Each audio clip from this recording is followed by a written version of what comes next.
মায়া, তুমি শুনেছো? রাফিয়ান সিটি নামের ওই নরকটা নিয়ে বাবা খুব চিন্তিত, কিন্তু অদৃশ্য কোনো শক্তির কারণে সরকার ওখানে অ্যাকশন নিতে পারছে না। Violence, violence, violence. I don't like it. I avoid. But violence likes me. I can't avoid. শান্ত হন সুলতান আবির। বাইরে আপনার জন্য ৩,০০০ সেনা, ২০টা ড্রোন আর পুরো রাফিয়ান সিটির থার্মাল ক্যামেরা ওত পেতে আছে। আপনি এক পা বাইরে বাড়ালেই ওরা আপনার বুক ঝাঁঝরা করে দেবে। আবির, তুই আমার শহর নিয়েছিস, এবার দেখ আমি তোর কি অবস্থা করি। রাষ্ট্রপতির মেয়ে আর সেনা প্রধানের মেয়ে আমার পায়ে বাঁধা। তুই যদি বাঁচতে চাস তবে অস্ত্র পেলে আমার সামনে আয়। কাল সকালে রাফিয়ান সিটি শুধু কয়লার ধোঁয়া দেখবে না ফাইজার, কাল ওরা রক্ত আর কোডের এক নতুন ইতিহাস দেখবে। আমার বাবার কমান্ডার ফোর্সকে আমি সিগন্যাল পাঠাতে পারি, কিন্তু রাফিয়ান সিটির জামায় তা আটকে দেবে। আমি থাকতে জেমার, জাস্ট ওয়াচ মি। ইতিমধ্যে আবিরের সাহসিকতা দেখে নেহা তার প্রেমে পড়ে যায়। অন্যদিকে ফাইজারের তীক্ষ্ণ বুদ্ধি এবং কম্পিউটার স্ক্রিনের পেছনে হিরোইজম দেখে সেনাপ্রধানের মেয়ে মায়া ফাইজারের প্রতি দুর্বল হতে শুরু করে। যে মানুষটা নরকে বাস করে তার চোখের স্বপ্ন মানায় না নেহা। আমার হাত রক্তে রাঙানো, আমার পাশে থাকা মানেই মৃত্যুর মুখোমুখি হওয়া। আমি রাষ্ট্রপতির মেয়ে হতে পারি আবির, কিন্তু এই প্রথম আমি এমন একজন পুরুষকে দেখেছি যার চোখের দিকে তাকালে আমার পুরো পৃথিবী থমকে যায়। মৃত্যুর ভয় আমি পাই না, যদি সেই মৃত্যুর সময় তোমার হাতটা আমার হাতে থাকে। আমার বাবাও বলেছেন এখানে নাকি বিশাল এক মিলিটারির চেয়েও বড় ফৌজ আছে, কিন্তু আমি শান্ত হয়ে বসে থাকবো না।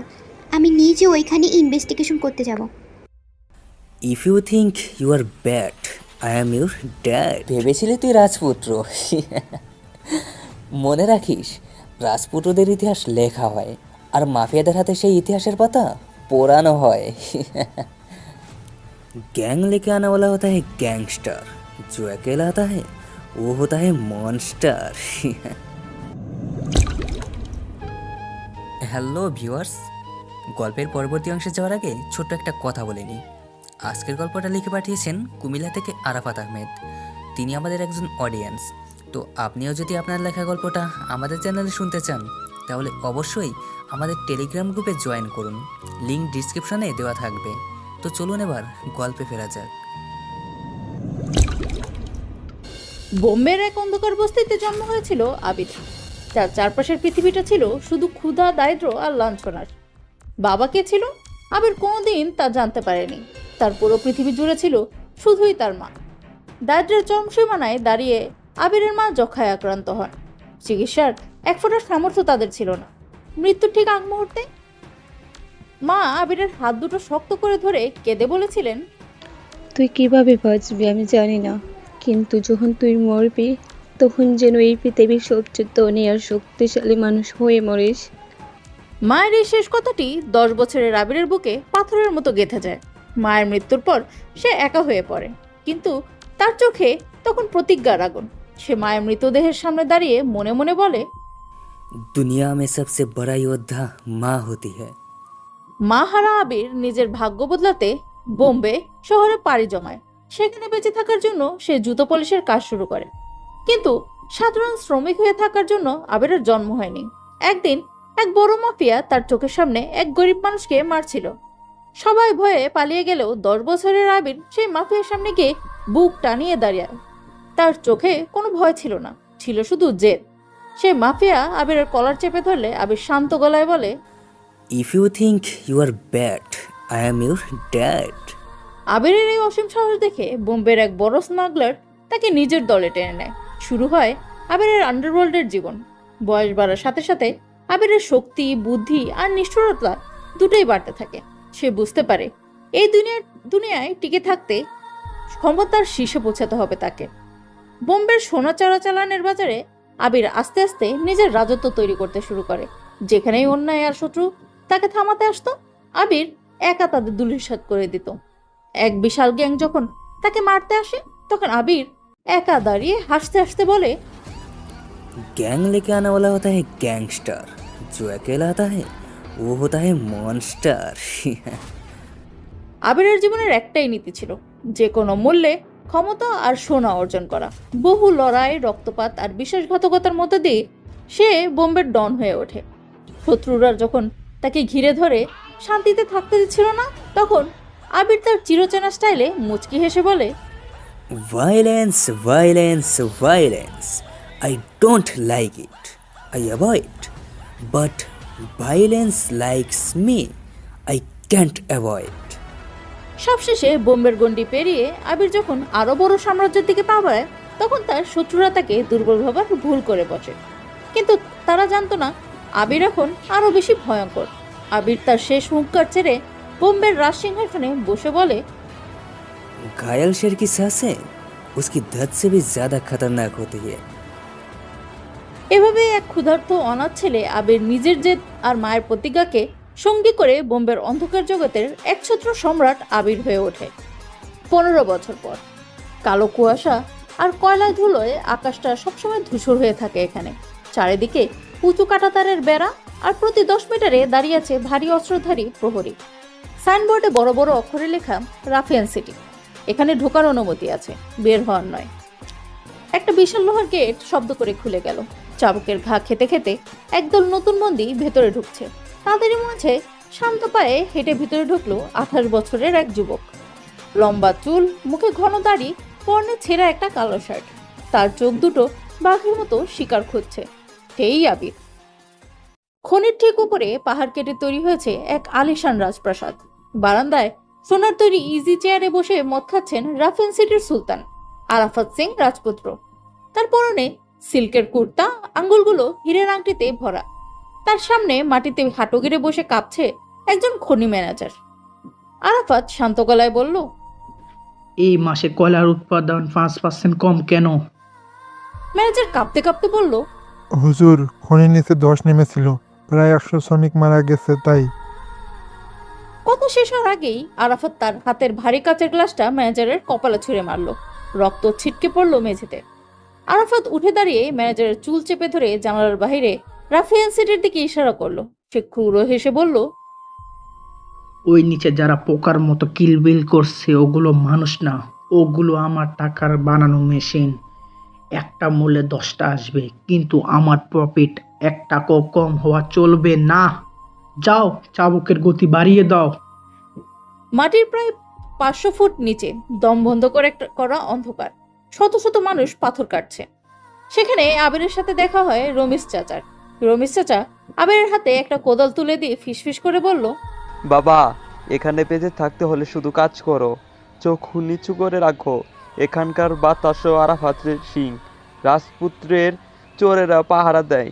কোনো অন্যায় দেখলে প্রতিবাদ করতে যেও না, তাহলে লাশটা বাইরে যাবে না। আবির কোদালটা হাতে নিল।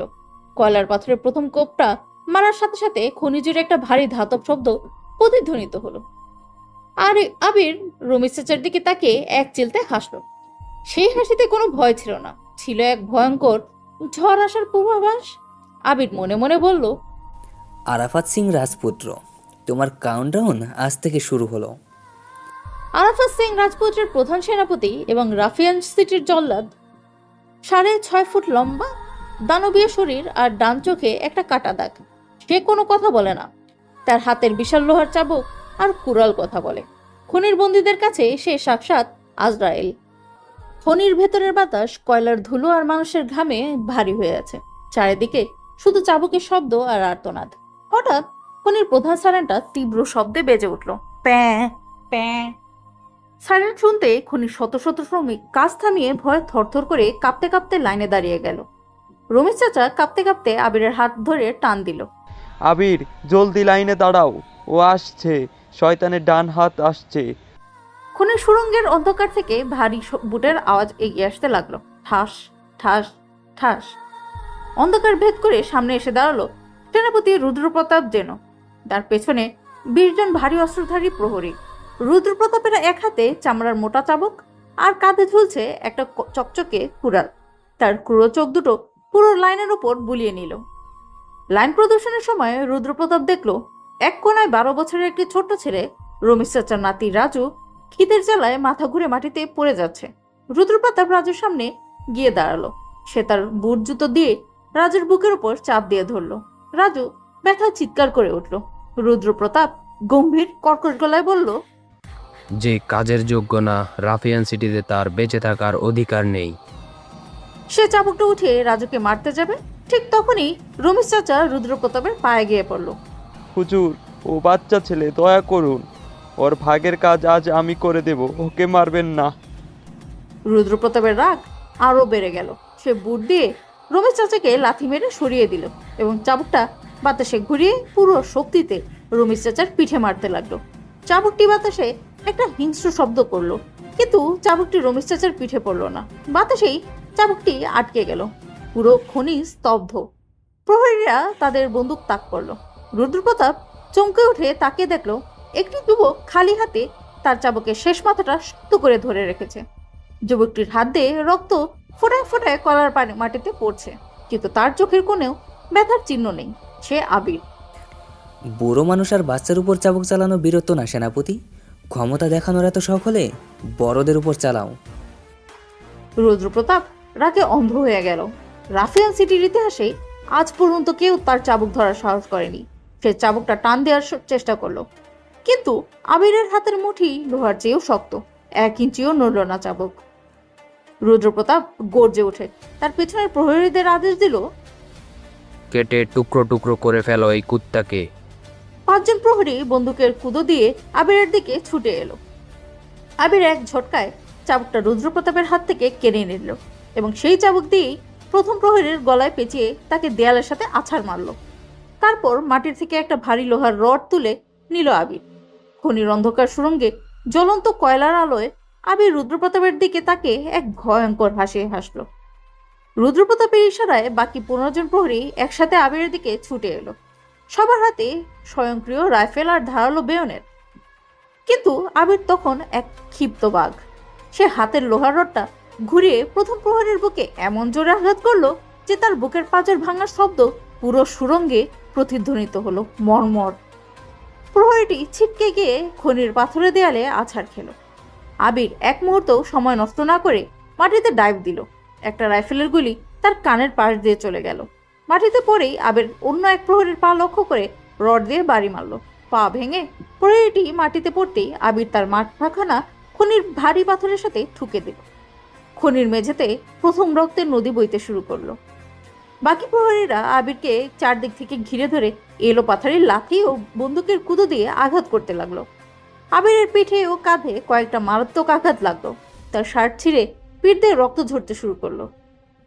রমেশ চাচা আর ছোট্ট রাজু ভয় চোখ বন্ধ করে ফেললো। প্রহরীরা ভাবলো আবির শেষ। তারা ক্রূর হাসলো, কিন্তু এটাই ছিল তাদের জীবনের সবচেয়ে বড় ভুল। আবির মাথা নিচু করে হাসলো। তার চোখের মনি যেন অগ্নিয়গিরির মতো হয়ে উঠল। সে গর্জে উঠে সোজা হয়ে দাঁড়ালো। নিজের দানবীয় শক্তিতে 2 জন প্রহরীকে 2 হাতে উঁচিয়ে ধরে খনির জ্বলন্ত কয়লার চুলের দিকে ছুঁড়ে ফেলে দিল। চারিদিকে চামড়া পোড়ার গন্ধ আর প্রহরীদের আর্তনাদ ছড়িয়ে পড়ল। এরপর আবির একটা ভারী শটগান কুড়িয়ে নিল। মাত্র 3টি শটে 4 জন প্রহরীর বুক ঝাঁঝরা হয়ে গেল। খনির অন্ধকার সুড়ঙ্গ প্রহরীদের লাশে ঢেকে গেল। মাত্র 5 মিনিটে আরাফাত সিং রাজপুত্রের 20 জন প্রশিক্ষিত প্রহরী মাটিতে নিথর হয়ে পড়ে রইল। এবার বাকি রইল শুধু সেনাপতি রুদ্রপ্রতাপ যেন। নিজের চোখের সামনে নিজের পুরো বাহিনীকে এইভাবে ধ্বংস হতে দেখে রুদ্রপ্রতাপের কপালে প্রথমবার ভয়ের ঘাম দেখা দিল। কিন্তু সে তার ভয় লুকিয়ে কাঁধ থেকে বিশাল কুড়ালটি নামালো। সে চিৎকার করে আবিরের দিকে ছুটে এলো এবং কুড়াল দিয়ে আবিরের মাথা লক্ষ্য করে কোপ মারল। আবির চটজলদি সরে গেল। কুড়ালটি খনির একটা লোহার পিলারে লেগে স্ফুলিঙ্গের তৈরি করলো ঝনঝন। আবির রুদ্রপ্রতাপের পেটে একটা জোড়া লাথি মারল। 6.5 ফুটের দানব রুদ্রপ্রতাপ 3 ফুট পিছিয়ে গেল। রুদ্রপ্রতাপ আবার কুড়াল চালালো। এবার কুড়ালের কোপটি আবিরের বাহুতে গিয়ে লাগলো। আবিরের হাত কেটে রক্ত বের হতে লাগলো। রুদ্রপ্রতাপ হেসে উঠল, তোর মরণ আমার হাতেই লেখা রে ছোকরা। আবির তার নিজের রক্তের দিকে তাকালো। এরপর সে রুদ্রপ্রতাপের চোখের দিকে তাকিয়ে বলল, এই রক্তটা আমার না রে জল্লাদ, এটা তোদের পাপের ঘোড়া পূর্ণ হওয়ার ইঙ্গিত। আবির সমস্ত শক্তি এক করে রুদ্রপ্রতাপের হাতের কুড়ালটি কেড়ে নিল এবং সেটি দূরে ছুঁড়ে ফেলল। এরপর সে রুদ্রপ্রতাপের কলার চেপে তাকে শূন্যে তুলে নিল। আবিরের লোহার মতো শক্ত ঘুষিগুলো রুদ্রপ্রতাপের চোয়ালে পড়তে লাগলো। রুদ্রপ্রতাপের দাঁত ভেঙে রক্ত ছিটকে বের হতে লাগলো। আবির তাকে মাটিতে ফেলে তার বুকের উপর পা দিয়ে দাঁড়ালো। রুদ্রপ্রতাপ ছটফট করতে লাগলো, কিন্তু আবিরের পায়ের নিচে সে এক চুলও নড়তে পারল না। আবির মাটি থেকে রুদ্রপ্রতাপের সেই ভারী চামড়ার চাবুকটা তুলে নিল। সে চাবুকটা দিয়ে রুদ্রপ্রতাপের গলা পেঁচিয়ে ধরলো এবং টান দিতে লাগলো। রুদ্রপ্রতাপের চোখ দুটো উল্টে যেতে লাগলো, শ্বাস বন্ধ হয়ে এলো তার। আবির রুদ্রপ্রতাপের কানের কাছে মুখ নিয়ে ঠান্ডা গলায় ফিসফিস করে বলল, তোর রাজাকে গিয়ে বলিস রাফিয়ান সিটির কয়লা এবার সোনা হয়ে চলবে, আর সেই আগুনে পড়বে তার সিংহাসন। আর হ্যাঁ, তুই আর রাজপ্রাসাদে ফিরছিস না। কড়কড় এক হাঁচকা টানে রুদ্রপ্রতাপের ঘাড়ের হাড্ডি ভেঙে গেল। রাফেন সিটির ত্রাস সেনাপতি রুদ্রপ্রতাপ যেন মৃতদেহটা কয়লার ধুলায় লুটিয়ে পড়ল। পুরো খনি নীরব। হাজার হাজার বন্দি শ্রমিক আবিরের দিকে তাকিয়ে আছে। তাদের চোখে এক কোনো ভয় নেই, আছে এক নতুন রাজার প্রতি অনুগত। বয়স 22-23 বছর যুবক, নাম ফাইজার। রোগা পাতলা গরম, চোখে চশমা আর মাথায় সবসময় হুডি পরা থাকে। সে রাফেল সিটির কোনো সাধারণ খনি শ্রমিক নয়, সে একজন জিনিয়াস হ্যাকার, যাকে আরাফাত সিং রাজপুত্র জোর করে ধরে এনেছে রাফেল সিটির ব্ল্যাক মার্কেট ও অবৈধ টাকার ট্রানজ্যাকশন হ্যাক এবং নিয়ন্ত্রণ করার জন্য। তার আঙ্গুলের ছোঁয়ায় যে কোনো সিকিউরিটি সিস্টেম ধুলায় মিশে যায়। সেনাপতি রুদ্রপ্রতাপের মৃত্যুর পর পুরো রাফেল সিটিতে রেড অ্যালার্ট জারি হয়েছে। আরাফাতের হাজার হাজার সেনা হন্য হয়ে আবিরকে খুঁজছে। এদিকে খনির এক কোনায়, যেখানে পরিত্যক্ত পুরনো চাকা আর ভাঙা লোহার স্তূপ করে রাখা, তার নিচে তৈরি করে এক গোপন বাংকারে বসে আছে আবির। তার ক্ষতবিক্ষত পিঠে রমেশ চাচা ভেষজ ওষুধ লাগিয়ে দিচ্ছেন। হঠাৎ বাংকারের কোনা অন্ধকার থেকে একটা ল্যাপটপের কিবোর্ডের খটখট শব্দ এলো। ল্যাপটপের স্ক্রিনে নীল একটা তরুণ মুখ ভেসে উঠল। আবির বিদ্যুৎ বেগে উঠে দাঁড়িয়ে তার লোহার রডটা তাপ করলো, কিন্তু ছেলেটি ভয় পেল না। সে কিবোর্ডে টাইপ করতে করতেই শান্ত গলায় বলল, শান্ত হন সুলতান আবির।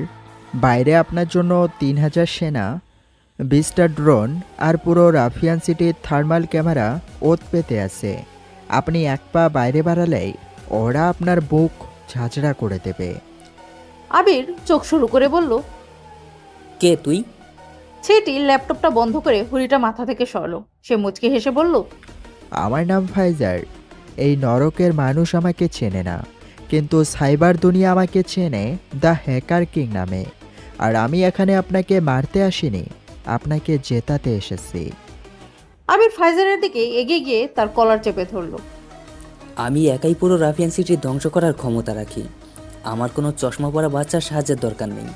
ফাইজার আবিরের চোখের দিকে তাকিয়ে বলল, আরাফাত সিং শুধু চাবুক আর বন্দুক দিয়ে রাজত্ব করে না আবির ভাই। তার শক্তির আসল উৎস তার ডিজিটাল ব্ল্যাক মানি অ্যাকাউন্ট আর স্যাটেলাইট ডিফেন্স সিস্টেম। আপনি যতই শক্তিশালী হন, একটা অটোমেটিক ড্রোন মিসাইল আপনাকে 1 সেকেন্ডে উড়িয়ে দিতে পারে। আর আরাফাত আমার পুরো পরিবারকে মেরে আমাকে এখানে বন্দি করে রেখেছে ওর চোরাচালানের টাকা লুকাতে। আমি প্রতিশোধ চাই। আপনি ওর শরীর ভাঙবেন আর আমি ওর ক্ষমতা মেরুদণ্ড ভাঙব। আবির ফাইজারের চোখের ভেতরে জ্বলন্ত প্রতিশোধের আগুন দেখতে পেল। সে ফাইজারের কলার ছেড়ে দিয়ে বলল, কি করতে পারিস তুই? ফাইজার হেসে আবার ল্যাপটপটা খুলল।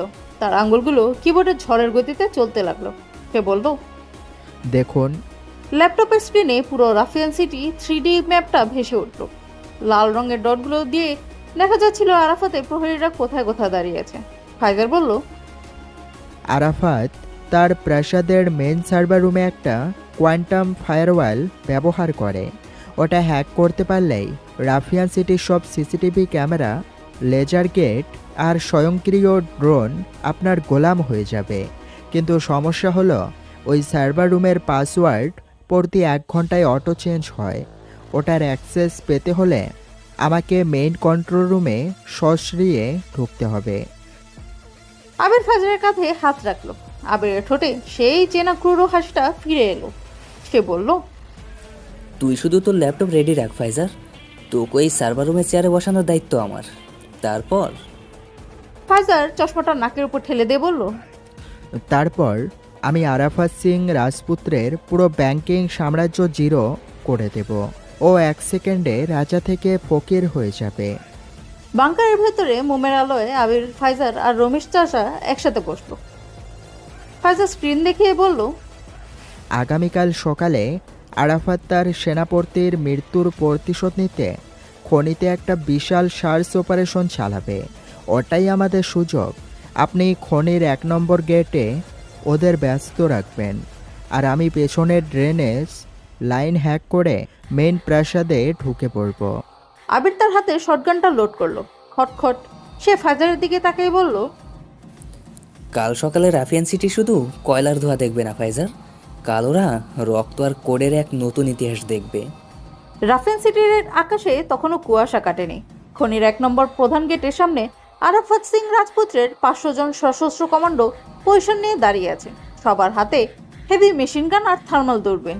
তাদের নেতৃত্বে আছে আরাফাতের নতুন ক্রুড ডেপুটি। ঠিক তখনই খনির ভেতরে এক অন্ধকার কোণায় বসে ফাইজার তার কিবোর্ডে শেষ এন্টার বাটনটা চাপলো। খট! ফাইজার ওয়্যারলেস হেডফোনে আবিরকে বলল, আবির ভাই, আমি খনির 1 নম্বর গেটের সব সিসিটিভি ক্যামেরা লুপে ফেলে দিয়েছি। প্রহরীরা স্ক্রিনে শুধু ফাঁকা রাস্তা দেখবে। এখন আপনার সময়। আবির খনির অন্ধকারে দাঁড়িয়ে একটা ভারী লোহার হাতুড়ি কাঁধে তুলে নিল।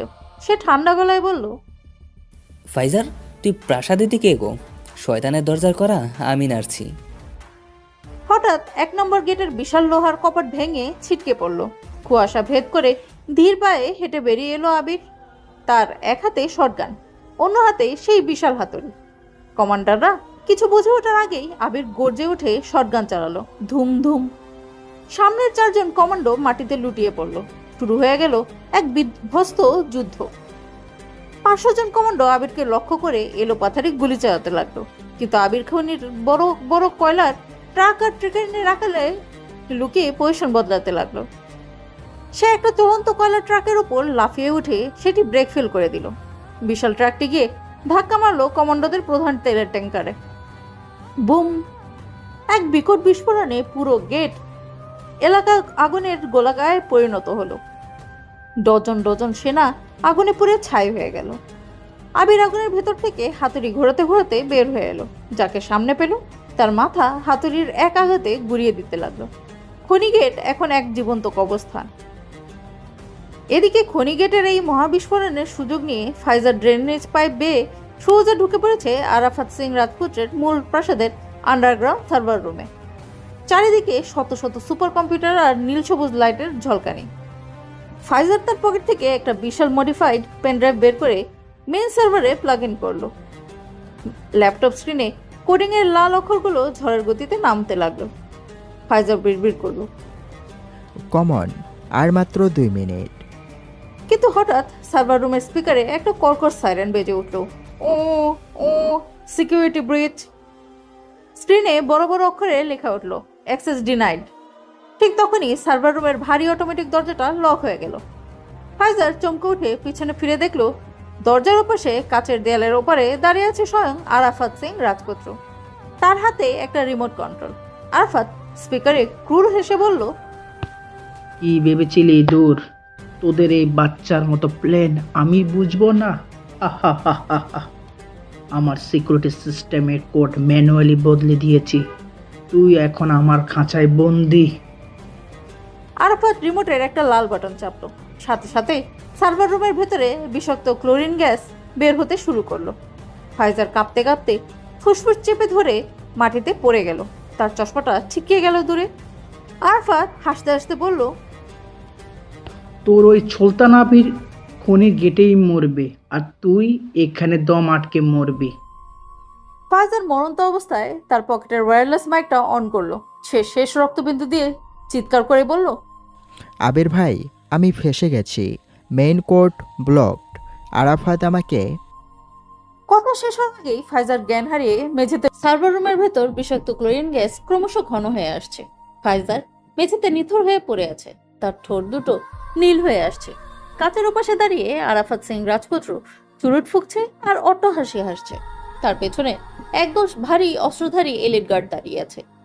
আরাফাত ঘড়ির দিকে তাকিয়ে বলল, আর মাত্র 30 সেকেন্ড, তারপরে হ্যাকারের বাচ্চা ফুসফুস ফেটে যাবে। ঠিক তখনই পুরো রাজপ্রাসাদ ভূমিকম্পের মতো কেঁপে উঠল। বুম! কোনো বোমা বা গ্রেনেড নয়, একটা বিশাল কালো এসইউভি গাড়ি প্রাসাদের মেইন গেট আর বুলেট প্রুফ দেয়াল ভেঙে সোজা আন্ডারগ্রাউন্ড সার্ভার রুমের করিডোরে এসে আছাড় খেলো। গাড়ির চাকা থেকে ধোঁয়া আর আগুনের স্ফুলিঙ্গ উঠছে। গাড়ির চূর্ণ বিচূর্ণ হওয়া গাড়ির দরজাতে লাথি মেরে সরিয়ে রাজকীয় ভঙ্গিতে বেরিয়ে এলো আবেগ। তার সারা শরীর রক্তে ভেজা, কিন্তু চোখে মহাকালের ধ্বংসলীলার আগুন। আরাফাত সিংহ রাজপুত্রের গার্ডরা কিছু বুঝে ওঠার আগেই আবির দু হাতে দুটি সাবমেশিন গান উঠিয়ে গুলি চালাতে লাগলো। মাত্র কয়েক সেকেন্ডে আরাফাতের 10 জন এলিট গার্ডের বুক ঝাঁঝরা হয়ে মেঝেতে পড়ে রইল। আরাফাত ভয়ে 2 পা পিছিয়ে গেল। আবির কোনো কথা না বলে সোজা এগিয়ে গেল সার্ভার রুমের সেই সাউন্ডপ্রুফ এবং লকড কাচের দেয়ালের দিকে। সে তার হাতের খালি মেশিন গান দুটো ছুঁড়ে ফেলে দিল। ভেতরে ফাইজারের শরীর তখন কাঁপছে, আর কয়েক সেকেন্ড পার হলে সে মারা যাবে। আবির তার পিঠ থেকে খনির সেই বিশাল ভারী লোহার হাতুড়িটা নামালো। সে নিজের পুরো শক্তি দিয়ে এক জায়গায় জড়ো করলো। এক হুঙ্কার ছেড়ে আবির হাতুড়ি দিয়ে বুলেট প্রুফ কাচের উপর আঘাত করলো। ধরা কাচ ফাটলো না। আরাফাত ওপাশে থেকে হেসে বলল, এটা স্পেশাল গ্লাস আবির, তোর হাতুড়ি ভেঙে যাবে কিন্তু কাচ না। ধরাম। দ্বিতীয় আঘাত। কাচে মাকড়সার জালের মতো ফাটল ধরেছে। আরাফাতের হাসি মুখেই জমে গেল। তৃতীয় আঘাতে পুরো বুলেট প্রুফ কাচের দেয়াল লক্ষ টুকরো হয়ে ভেঙে গড়িয়ে গেল। আবির গ্যাসের ভেতরে তলা মুখে না দিয়ে ঝাঁপিয়ে পড়ল। সে ফাইজারের শার্টের কলার ধরে তাকে এক ঝটকায় কাঁধে তুলে নিল এবং সার্ভার রুমের বাইরে টেনে সরান মেঝেতে শুইয়ে দিল। আবির ফাইজারের বুকে জোরে জোরে চাপ দিতে লাগলো। ফাইজার, চোখ খোল, তুই মরতে পারিস না। কয়েকবার চাপ দেওয়ার পর ফাইজারের ফুসফুস ফেটে যাওয়া কাশির সাথে বিষাক্ত গ্যাস উগড়ে দিল। খক খক। সে চোখ মুড়ল। তার চশমাটা ভাঙা, কিন্তু তার ঠোঁটে একটা বিজয়ের হাসি। ফাইজার কাঁপতে কাঁপতে তার ডান হাতটা তুলল। তার হাতের মুঠোয় একটা ছোট্ট রিমোট ডিভাইস। সে শ্বাস নিয়ে বলল, আবির ভাই, আমি হেরে যাইনি। আপনি যখন কাজ ভাঙছিলেন, কাজের কম্পনে মেইন সার্ভারের সিকিউরিটি লক 1 সেকেন্ডের জন্য গ্লিচ করেছিল। আমি সেই সুযোগে আমার মেগা ভাইরাস আপলোড করে দিয়েছি। ফাইজার রিমোটের লাল বাটনটা চেপে দিল। ক্লিক। সাথে সাথে পুরো রাফিয়ান সিটির পাওয়ার গ্রিড ধসে পড়ল। চারপাশে সব সিসিটিভি ক্যামেরা, লেজার ডিফেন্স আর ড্রোনগুলো বিকল হয়ে মাটিতে আছাড় খেয়ে পড়তে লাগলো। আর সবচেয়ে বড় ধাক্কাটা লাগলো আরাফাত সিং রাজপুত্রের ব্যক্তিগত ট্যাবলেটে। ট্যাবলেটের স্ক্রিনে আরাফাতের সুইস ব্যাংকের ব্যালেন্স $1 ট্রিলিয়ন থেকে দ্রুত গতিতে কমতে কমতে 1 সেকেন্ডে এসে দাঁড়ালো 0-তে। ফাইজার উঠে বসে বলল, আবির ভাই, আরাফাত সিং রাজপুত্র এখন আর কোনো রাজা নয়। ও এখন একটা জ্যান্ত লাশ। ওর সব ক্ষমতা শেষ। আবির ফাইজারের মাথায় হাত রেখে উঠে দাঁড়ালো। সে করিডোরের ওপাশে দাঁড়িয়ে থাকা আরাফাত সিং রাজপুত্রের দিকে তাকালো, যে নিজের জিরো ব্যালেন্সের স্ক্রিনে দেখে পাগলের মতো কাঁপছে। আবির তার হাতুড়িটা আবার হাতে তুলে নিল। মাটির উপর হাতুড়িটা ঘষতে ঘষতে সে আরাফাতের দিকে এগিয়ে যেতে লাগলো। লোহা আর পাথরের ঘষায় আগুনের ফুলকি ছুটছে। কের কের। আবির ঠান্ডা গম্ভীর গলায় বলল, আরাফাত সিং, তোর পাপের হিসাব শেষ। এবার তোর সাম্রাজ্য শ্মশান বানানোর পালা। আবির হাতুড়ি হাতে আরাফাত সিং রাজপুত্রের দিকে এগিয়ে যাচ্ছিল। ঠিক তখনই প্রাসাদের ছাদ থেকে ঝড়ো গতিতে দড়ি বেয়ে নেমে এলো কালো পোশাক পরা 100 জন ব্ল্যাক কমান্ডো। তারা আরাফাতের ব্যক্তিগত গুপ্ত বাহিনী, যাদের খোঁজ ফাইজারও জানত না। কমান্ডাররা নেমে আবির ও ফাইজারকে লক্ষ্য করে ঝাঁকে ঝাঁকে স্মোক গ্রেনেড ছুটল। পুরো করিডোর মুহূর্তে ঘন সাদা ধোঁয়ায় অন্ধ হয়ে গেল। অন্ধের মতো গুলি ছুটতে লাগলো কমান্ডোরা। ফাইজার এখনো পুরোপুরি সুস্থ নয়। সে ধোঁয়ায় কাশতে কাশতে আবার মাটিতে পড়ে যাচ্ছিল। আরাফাত সিং রাজপুত্র তার বাকি সেনাদের আড়ালে থেকেই চিৎকার করে উঠল, ওদের জ্যান্ত ছামড়া ছিঁড়ে নে, রাফিয়ান সিটি থেকে যেন একটা মাছিও বের হতে না পারে। আবির বুঝতে পারলো এই মুহূর্তে ফাইজারের জীবন বাঁচানো সবচেয়ে বেশি জরুরি। ফাইজার ছাড়া রাফিয়ান সিটির এই গোলকধাঁধা থেকে বন্দীদেরকে মুক্তি করা অসম্ভব। তাছাড়া ফাইজারের হ্যাকিং এর কারণে পুরো শহরের মেন পাওয়ার গ্রিড ট্রিপ করেছে। চারিদিক অন্ধকার। এটাই পাওয়ানোর সেরা সুযোগ। আবির এক হাতে ফাইজারের কোমর ধরে নিজের কাঁধে তুলে নিল, অন্য হাতে একটা স্মোক গ্রেনেড কুড়িয়ে নিয়ে প্রহরীদের দিকে ছুঁড়ে মারল। ভোর মাঝেই আবির করিডোরের শেষ মাথায় থাকা প্রাসাদের কাচের বিশাল জানালা লক্ষ্য করে নিজের শরীর দিয়ে ধাক্কা দিল। ঝনঝন। তিনতলার জানালা ভেঙে ফাইজারকে বুকে জড়িয়ে ধরে আবির নিচে পার্ক করে রাখা খনির একটা বিশাল হাইড্রোলিক ক্রেন ট্রাকের উপর লাফিয়ে পড়ল। পিঠে মারাত্মক চোট পেলেও আবির হাল ছাড়ল না। সে ফাইজারকে ড্রাইভিং সিটের পাশে বসিয়ে ট্রাকের ইঞ্জিন স্টার্ট দিল। আরাফাতের শত শত সেনা সজা গাড়ি আর বাইক নিয়ে ট্রাকটির পেছনে ধাওয়া করলো। চারপাশ থেকে বুলেট এসে ট্রাকের বডি আর কাঁচ কাঁপিয়ে দিচ্ছিল। আবির স্টিয়ারিং ঘুরিয়ে খনির আঁকাবাঁকা অন্ধকার টানেলের দিকে গাড়ি ছোটালো। সে চিৎকার করে বলল, ফাইজার, জ্ঞান হারাস না। রাফিয়ান সিটির মেন গেটের ইলেকট্রনিক লক খোল, নইলে আমরা এখানে পিষে মরব। ফাইজার কাঁপতে কাঁপতে তার ভাঙা ল্যাপটপটা কোলের উপর নিল। স্ক্রিনের ব্যাকলাইট জ্বলছে, নিচ্ছে। তার আঙ্গুলগুলো কাঁপছিল, কিন্তু মাথার ভেতর জিনিয়াসের বুদ্ধি সচল ছিল। সে খনির ব্যাকআপ নেটওয়ার্কের সাথে নিজের ফোনটা কানেক্ট করলো। পেছন থেকে একটা সোজা গাড়ি এসে আবিরের ট্রাকের পেছনে সজোরে ধাক্কা মারলো। ধরাম! ট্রাকটি উল্টে যাওয়ার উপক্রম হলো। ফাইজার শেষ মুহূর্তে কিবোর্ডে চাপলো। ক্লিক! সে চিৎকার দিল। হয়ে গেছে আবির ভাই।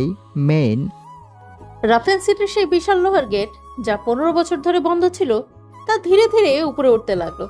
আবির ট্রাকের অ্যাক্সিলারেটরে পুরো চাপ দিল। ট্রাকটি প্রলয়ঙ্কারী গতিতে গেটের নিচে থাকা শেষ প্রহরী চৌকি ঘুরিয়ে রাফিয়ান সিটির সীমানা পার হয়ে গেল। পেছনে রইল আরাফাত সিং রাজপুত্রের যোদ্ধা থাকা সাম্রাজ্য এবং রাফিয়ান সিটির সীমানা। ভোর পেরিয়ে সকালের আলো ফুটেছে। রাফেন সিটি থেকে প্রায় 20 কিলোমিটার দূরে এক ঘন জঙ্গলের ভেতরে নদীকুলের পাশে ট্রাকটি এসে থামলো। আবির গাড়ি থেকে নেমে নদীর ঠান্ডা পানি দিয়ে নিজের মুখ আর ক্ষতগুলো ধুয়ে নিল। ফাইজার ট্রাকের সিটে হেলান দিয়ে হাঁপাচ্ছিল। সে বলল, আবির ভাই, আমরা তো পালিয়ে এলাম। রাফিয়ান সিটির শত শত শ্রমিক এখনো ওই নরকে বন্দী। আরাফাত এবার ওদের উপর আরও বেশি অত্যাচার করবে। আবির নদীর ওপারে দূর দিগন্তে রাফেন সিটির কালো ধোঁয়ার দিকে তাকালো। তার চোখে পরাজয়ের কোনো গ্লানি ছিল না, ছিল এক ভয়ঙ্কর বাঘের হিংস্রতা। সে দুপা পিছিয়ে যায় শুধু আরো বড় লাভ দেওয়ার জন্য। আবির ঠান্ডা ও গম্ভীর গলায় বলে, আমরা পালিয়ে আসিনি ফাইজার, আমরা শুধু যুদ্ধক্ষেত্রটা বদলে নিলাম। রাফিয়ান সিটির ভেতরে আরাফাতের নিয়ম চলতো, কিন্তু এই বাইরের দুনিয়ায় আমার নিয়মে চলবে। ফাইজার, তোর ল্যাপটপ রেডি কর। এবার আমরা বাইরে থেকে আরাফাতের পুরো সাপ্লাই চেন, ওর অস্ত্র চোরাচালানের রুট আর রাজনৈতিক গডফাদারদের ধ্বংস করব। ও যখন একদম একা হয়ে যাবে, তখন আমি আবার ফিরব, তবে এবার শ্রমিক হয়ে নয়, রাফিয়ান সিটির জল্লাদ হয়ে। নদীর পাড়ে দাঁড়িয়ে আবির আর ফাইজার হাত মেলালো। রাফেন সিটি থেকে তাদের এই পিছুটান আসলে এক নতুন এবং আরো বড় ধ্বংসলীলার শুরু মাত্র। রাফেন সিটি থেকে বের হয়ে আবির ফিরে আসে তার পুরনো ডেরা মুম্বাইতে। এবার সে আর কোনো ছোটখাটো গ্যাংস্টার নয়। বুকে রাফেন সিটির আগুন আর মাথায় পুরো ভারত দখলের জেদ। মাত্র 1 বছরের মধ্যে আবির পুরো শহরের আন্ডারওয়ার্ল্ড নিজের নিয়ন্ত্রণে নিয়ে নেয়। তৈরি হয় আবিরের নিজস্ব বিশেষ বাহিনী, দ্য ব্ল্যাক টাইগার্স। এই মাফিয়া বাহিনীর ডান হাত এবং প্রধান সেনাপতি হিসেবে যোগ দেয় নিলয়। নিলয় চওড়া কাঁধের ঠান্ডা মাথার এক ভয়ঙ্কর কিলার। সে কোনো কথা বলে না, শুধু আবিরের চোখের ইশারা বোঝে। নিলয়ের নেতৃত্বে আবিরের বাহিনীতে যোগ দেয় আধুনিক অস্ত্রে সজ্জিত হাজার হাজার বিশ্বস্ত ফাইটার।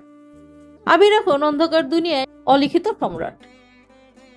অন্যদিকে ফাইজার শহর থেকে দূরে একটা আন্ডারগ্রাউন্ড রাস্তায় তৈরি করেছে তার নিজস্ব ডিজিটাল স্বর্গ, ডার্ক ওয়েব। চারিদিকে শত শত মনিটর, ল্যাপটপ আর স্যাটেলাইট রিসিভার। ফাইজার এখন শুধু একজন হ্যাকার নয়, সে বিশ্বের সবচেয়ে বড় ডার্ক ওয়েব হ্যাকারের গ্যাং লিডার। ফাইজারের এই হ্যাকিং ওয়ার্ল্ডের প্রধান আইটি এক্সপার্ট এবং তার ডান হাত হিসেবে যোগ দেয় শুভ্র। শুভ্র একজন সুপার কোডার। সে যে কোনো দেশের সরকারি ডিফেন্স সিস্টেম মাত্র কয়েক মিনিটে ক্র্যাশ করে দিতে পারে। শুভ্র আর ফাইজার মিলে এমন এক হ্যাকিং দল বানিয়েছে যারা ঘরে বসেই আরাফাত সিং রাজপুত্রের বিশ্বজুড়ে ছড়িয়ে থাকা সমস্ত অবৈধ ব্যবসার রুট, ব্যাংকিং ট্রানজাকশন এবং অস্ত্রের সাপ্লাই চেন ট্র্যাক করছে। মুম্বাইয়ের এক আলিশান গোপন বাংলোর বিশাল হলের ভেতর টেবিলের ওপর রাফিয়ান সিটির 3D ম্যাপ ছড়ানো। টেবিলের এক পাশে দাঁড়িয়ে আছে আবির ও নিলয়, অন্য পাশে ল্যাপটপ নিয়ে বসা ফাইজার ও শুভ্র। নিলয় গম্ভীর গলায় আবিরকে বলল, ভাই, আমাদের 5000 ট্রেন্ড ফাইটার আর ভারী অস্ত্রের কনভয় একদম রেডি। আপনি শুধু আদেশ দিন, রাফিয়ান সিটি আমরা ঘুরিয়ে দিব। শুভ্র কিবোর্ডে টাইপ করতে করতে স্ক্রিনটা আবিরের দিকে ঘুরিয়ে দিল। সে বলল, আবির ভাই, নিলয় ভাই, একা গেলে হবে না। আরাফাত এবার বর্ডারে নতুন অটোমেটিক অ্যান্টি এয়ারক্রাফট মিসাইল বসিয়েছে, কিন্তু চিন্তা নেই, আমি আর ফাইজার ভাই মিলে ওটার মেইন কোড ডিসক্রাইব করে ফেলেছি। আপনারা যখন আক্রমণ করবেন, আমি এখান থেকে এক ক্লিকে ওদের পুরো ডিফেন্স সিস্টেম শাটডাউন করে দেব। আবির টেবিলের উপর হাতুড়ি দিয়ে একটা সজোরে আঘাত করলো, ধরাম। সে নিলয় আর ফাইজারের দিকে তাকিয়ে ক্রুর হেসে বলল, আরাফাত সিং রাজপুত্র ভেবেছিল আমরা ভয় পেয়ে পালিয়েছি। সে জানে না বাঘ দুপা পিছিয়ে যায় শুধু শিকারকে ছিঁড়ে ফেলার জন্য। নিলয়, তোর বাহিনীকে বর্ডারে পজিশন নিতে বল। ফাইজার, শুভ্র, তোরা স্যাটেলাইট জ্যাম করার জন্য কাউন্টডাউন শুরু কর। আবির তার চেনা সেই কালো চশমাটা চোখে পড়ে ঠান্ডা গলায় বলল, আরাফাত সিং, তুই তো ভেবেছিলি তুই খোদা, এবার তো নরকে শয়তানের আগমন ঘটছে, তৈরি হ। রাফিয়ান সিটি দেশের বুকে এমন এক নিষিদ্ধ শহর যেখানে সরকারের কোনো আইন চলে না। এখানে চলে শুধু আরাফাত সিং রাজপুত্রের চাবক আর বন্দুকের শাসন। হাজার হাজার মানুষকে এখানে দাস বানিয়ে খনিতে ও অবৈধ অস্ত্র কারখানায় খাটানো হয়। কেউ এখান থেকে জীবিত ফিরতে পারে না। আরাফাত সিং তার সিংহাসনে বসে মদের গ্লাসে চুমুক দিচ্ছিল। ঠিক তখনই তার ডান হাত রানা এসে ঘরে ঢুকলো। ভাইজান, বর্ডারে আমাদের একটা বড় অস্ত্রের চালানকেও মাঝ রাস্তায় গায়েব করে দিয়েছে। কার এত বড় সাহস? রাফিয়ান সিটির মালে হাত দেওয়ার ক্ষমতা এই দেশের কারোরই নেই। তার কিছুক্ষণের মধ্যে ঘরের সব লাইট দপ করে নিভে গেল। দেয়ালে থাকা বিশাল 7টি এলইডি স্ক্রিন একসাথে জ্বলে উঠল। সেখানে কোনো মানুষের মুখ দেখা যাচ্ছে না, শুধু একটা অ্যানিমেটেড ডিজিটাল লোগো চলছে, দ্য সাইবার বট। একটি যান্ত্রিক কণ্ঠস্বর বেজে উঠল। আরাফাত সিং, তোমার কাউন্টডাউন শুরু হয়ে গেছে। তোমার ব্যাংকে 700 কোটি টাকা এই মুহূর্তেই ভ্যানিশ হয়ে গেছে। এই কণ্ঠস্বরটি ছিল পৃথিবীর 1 নম্বর হ্যাকার কিং ফাইজানের। রাফিয়ান সিটির মেইন গেট, ভারী লোহার গেটটি ভেঙে ভেতরে ঢুকে পড়ল একটি কালো এসইউভি গাড়ি। গাড়ি থেকে নেমে এলো এক দীর্ঘদেহী যুবক, চোখে কালো চশমা, পরনে কুচকুচে কালো লং কোট, হাতে একটি জ্বলন্ত সিগারেট। সেই হলো আবির। আরাফাতের শখানেক সশস্ত্র গুন্ডা আবিরকে ঘিরে ধরল। গুন্ডাদের লিডার চিৎকার করে বলল, কে রে তুই, মরতে এসেছিস? আবির সিগারেটের ধোঁয়া ছেড়ে শান্ত গলায় বলল, আমি এখানে মরতে আসিনি, এই নরকের মালিকানা বদল করতে এসেছি। 1 সেকেন্ডের মধ্যে শুরু হলো তাণ্ডব। আবির তার কোটের ভিতর থেকে বের করলো 2টি শটগান। বাতাসে শুধু রক্তের গন্ধ আর বুলেটের শব্দ। কেজিএফ এর রকি ভাইয়ের মতো আবির একা 100 গুন্ডাকে ধুলায় মিশিয়ে দিল। তার ফাইটিং স্টাইল এতটাই নিখুঁত আর নিষ্ঠুর যে শত্রুরা পালানোর সুযোগও পেল না। একই সময়ে ব্যাকগ্রাউন্ডে ফাইজারের ল্যাপটপের কিবোর্ডের আওয়াজ সাইরেনের মতো বাজছিল। ফাইজার রাফিয়ান সিটির পুরো ডিফেন্স সিস্টেম এবং সিসিটিভি ক্যামেরা হ্যাক করে সব অকেজো করে দিল। এই ঘটনার কিছুদিন আগে ঢাকার এক হাই প্রোফাইল চ্যারিটি অনুষ্ঠানে পরিচয় হয় নেহা, রাষ্ট্রপতির মেয়ে, এবং মায়া, সেনাপ্রধানের মেয়ের সাথে। মায়া, তুমি শুনেছো? রাফিয়ান সিটি নামের ওই নরকটা নিয়ে বাবা খুব চিন্তিত, কিন্তু অদৃশ্য কোনো শক্তির কারণে সরকার ওখানে অ্যাকশন নিতে পারছে না। আমার বাবাও বলেছেন এখানে নাকি বিশাল এক মিলিটারির চেয়েও বড় ফৌজ আছে, কিন্তু আমি শান্ত হয়ে বসে থাকবো না। আমি নিজে ওইখানে ইনভেস্টিগেশন করতে যাব। নেহা তার বাবার রাজনৈতিক ক্ষমতা আর মায়া তার টেকনিক্যাল ট্রেনিং নিয়ে গোপনে রাফিয়ান সিটির উদ্দেশ্যে রওনা দিল। তারা জানতো না তার সরাসরি বাঘের গুহায় পা দিতে যাচ্ছে। রাফিয়ান সিটির বর্ডারে নেহা এবং মায়া দুজনের গাড়ি আটকে দিল আরাফাত সিং এর লেফটেন্যান্ট কাশেম। মেয়ে দুটির পরিচয় জানতে পেরে কাশেমের চোখ চকচক করে উঠল। বাহ, রাষ্ট্রপতির মেয়ে আর সেনাপ্রধানের মেয়ে একসাথে, এদের বন্দি করতে পারলে পুরো দেশ আমাদের হাতের মুঠোয় চলে আসবে। নেহা ও মায়াকে বন্দি করে যখন রাফিয়ান সিটির টর্চার সেলে নিয়ে যাওয়া হচ্ছিল, ঠিক তখনই অন্ধকার ফুরে হাজির হলো আবির। তার সাথে কোঅর্ডিনেটর রাখছিল ফাইজার, যে স্যাটেলাইটের মাধ্যমে প্রতি সেকেন্ডের লাইভ লোকেশন দিচ্ছিল। ফাইজার ইয়ারপিসে বলল, আবির, 3 নম্বর করিডোরে 12 জন গার্ড আছে। 3, 2, 1, লাইট অফ। পুরো টর্চার সেলে অন্ধকার ডুবে আছে। অন্ধকার মাঝে শুধু আবিরের চোখের হিংস্রতা আর ফ্ল্যাশলাইটের আলোয় লোহার রডের আঘাতে গুন্ডাদের হাড় ভাঙার শব্দ শোনা গেল। আবির একা সবাইকে খতম করে নেহা ও মায়া সামনে এসে দাঁড়ালো। তুমি কে? তোমাদের বাঁচানোর কেউ নয়, আর ওদের জন্য জম। রাফিয়ান সিটির একটি গোপন আস্তানায় আবির, ফাইজান, নেহা এবং মায়া একত্রিত হলো। প্রথমে নেহা ও মায়া আবিরকেও একজন অপরাধী ভাবলেও পরে তারা বুঝতে পারলো আবিরের উদ্দেশ্য এই শহর হাজার হাজার নিষ্পাপ মানুষগুলোকে মুক্ত করা এবং আরাফাতের রাজত্বের অবসান ঘটানো। আবির, আরাফাত সিংয়ের আসল শক্তি তার টাকা আর ব্ল্যাকমেল করার ক্ষমতা। সে দেশের বড় বড় মন্ত্রীদের গোপন স্ক্যান্ডাল হ্যাক করে নিজের লকারে রেখে দিয়েছে। ওইগুলো উদ্ধার করতে হবে। আমার বাবার কমান্ডার ফোর্সকে আমি সিগন্যাল পাঠাতে পারি, কিন্তু রাফিয়ান সিটির জামায় তা আটকে দেবে। আমি থাকতে জেমার, জাস্ট ওয়াচ মি।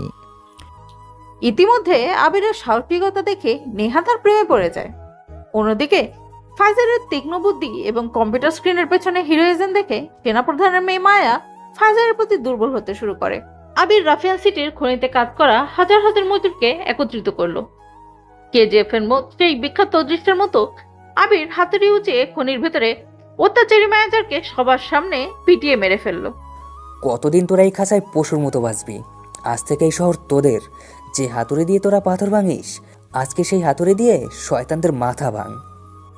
হাজার হাজার মানুষ লাঠি, ধারালো অস্ত্র আর হাতুড়ি নিয়ে আরাফাতের প্রাসাদের দিকে রওনা হলো।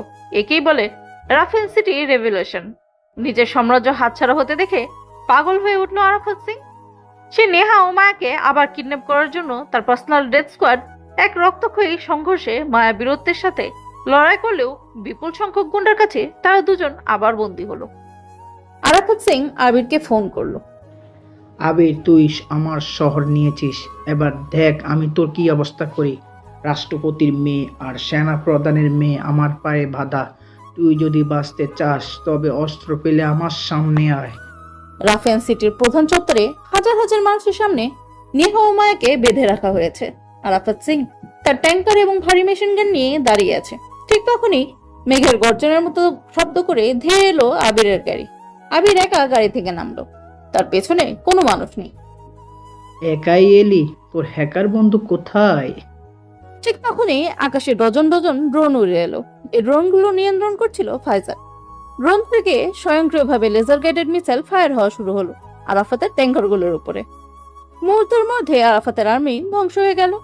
ফাইজার একই সাথে দেশের সব টিভি চ্যানেল হ্যাক করে রাফিয়ান সিটির এই লাইভ যুদ্ধ পুরো বিশ্বকে দেখাতে লাগলো। বাকি রইল শুধু আরাফাত সিং। আবির হেঁটে তার দিকে এগিয়ে গেল। আরাফাত তলোয়ার বের করলো, কিন্তু আবিরের খালি হাতের মারের সামনে সে খড়কুটোর মতো উড়ে গেল। আবির আরাফাতকে টেনে হিচড়ে সেই তত্ত্বরের মাঝখানে নিয়ে এলো যেখানে সে মানুষকে অত্যাচার করত।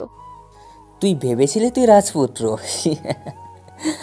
মনে রাখিস, রাজপুত্রদের ইতিহাস লেখা হয় আর মাফিয়াদের হাতে সেই ইতিহাসের পাতা পোড়ানো হয়। আবির তার বিশেষ ভারী কুড়ালটা দিয়ে এক কোপে আরাফাত সিং রাজপুত্রের অধ্যায়ের সমাপ্তি ঘটালো। রাফিয়ান সিটি আকাশে নতুন ভোরের সূর্য উঠছে। নেহা আর মায়াকে মুক্ত করা হয়েছে। দূর থেকে সেনাবাহিনীর হেলিকপ্টার এবং রাষ্ট্রপতির বিশেষ বাহিনী রাফিয়ান সিটির দিকে আসছে। নেহা আবিরের দিকে তাকিয়ে বলল, এখন তো পুলিশ আসবে, তুমি কি পালিয়ে যাবে? আবির তার চশমাটা পরে মুচকি হেসে বলল, মাফিয়ারা কখনো পালায় না নেহা, তারা শুধু তাদের সাম্রাজ্য বিস্তার করে। ফাইজার তার ল্যাপটপ বন্ধ করে আবির পাশে এসে দাঁড়ালো। মায়া ফাইজারের দিকে তাকে স্যালুট দিল এবং বলল, you are the best mister hacker king.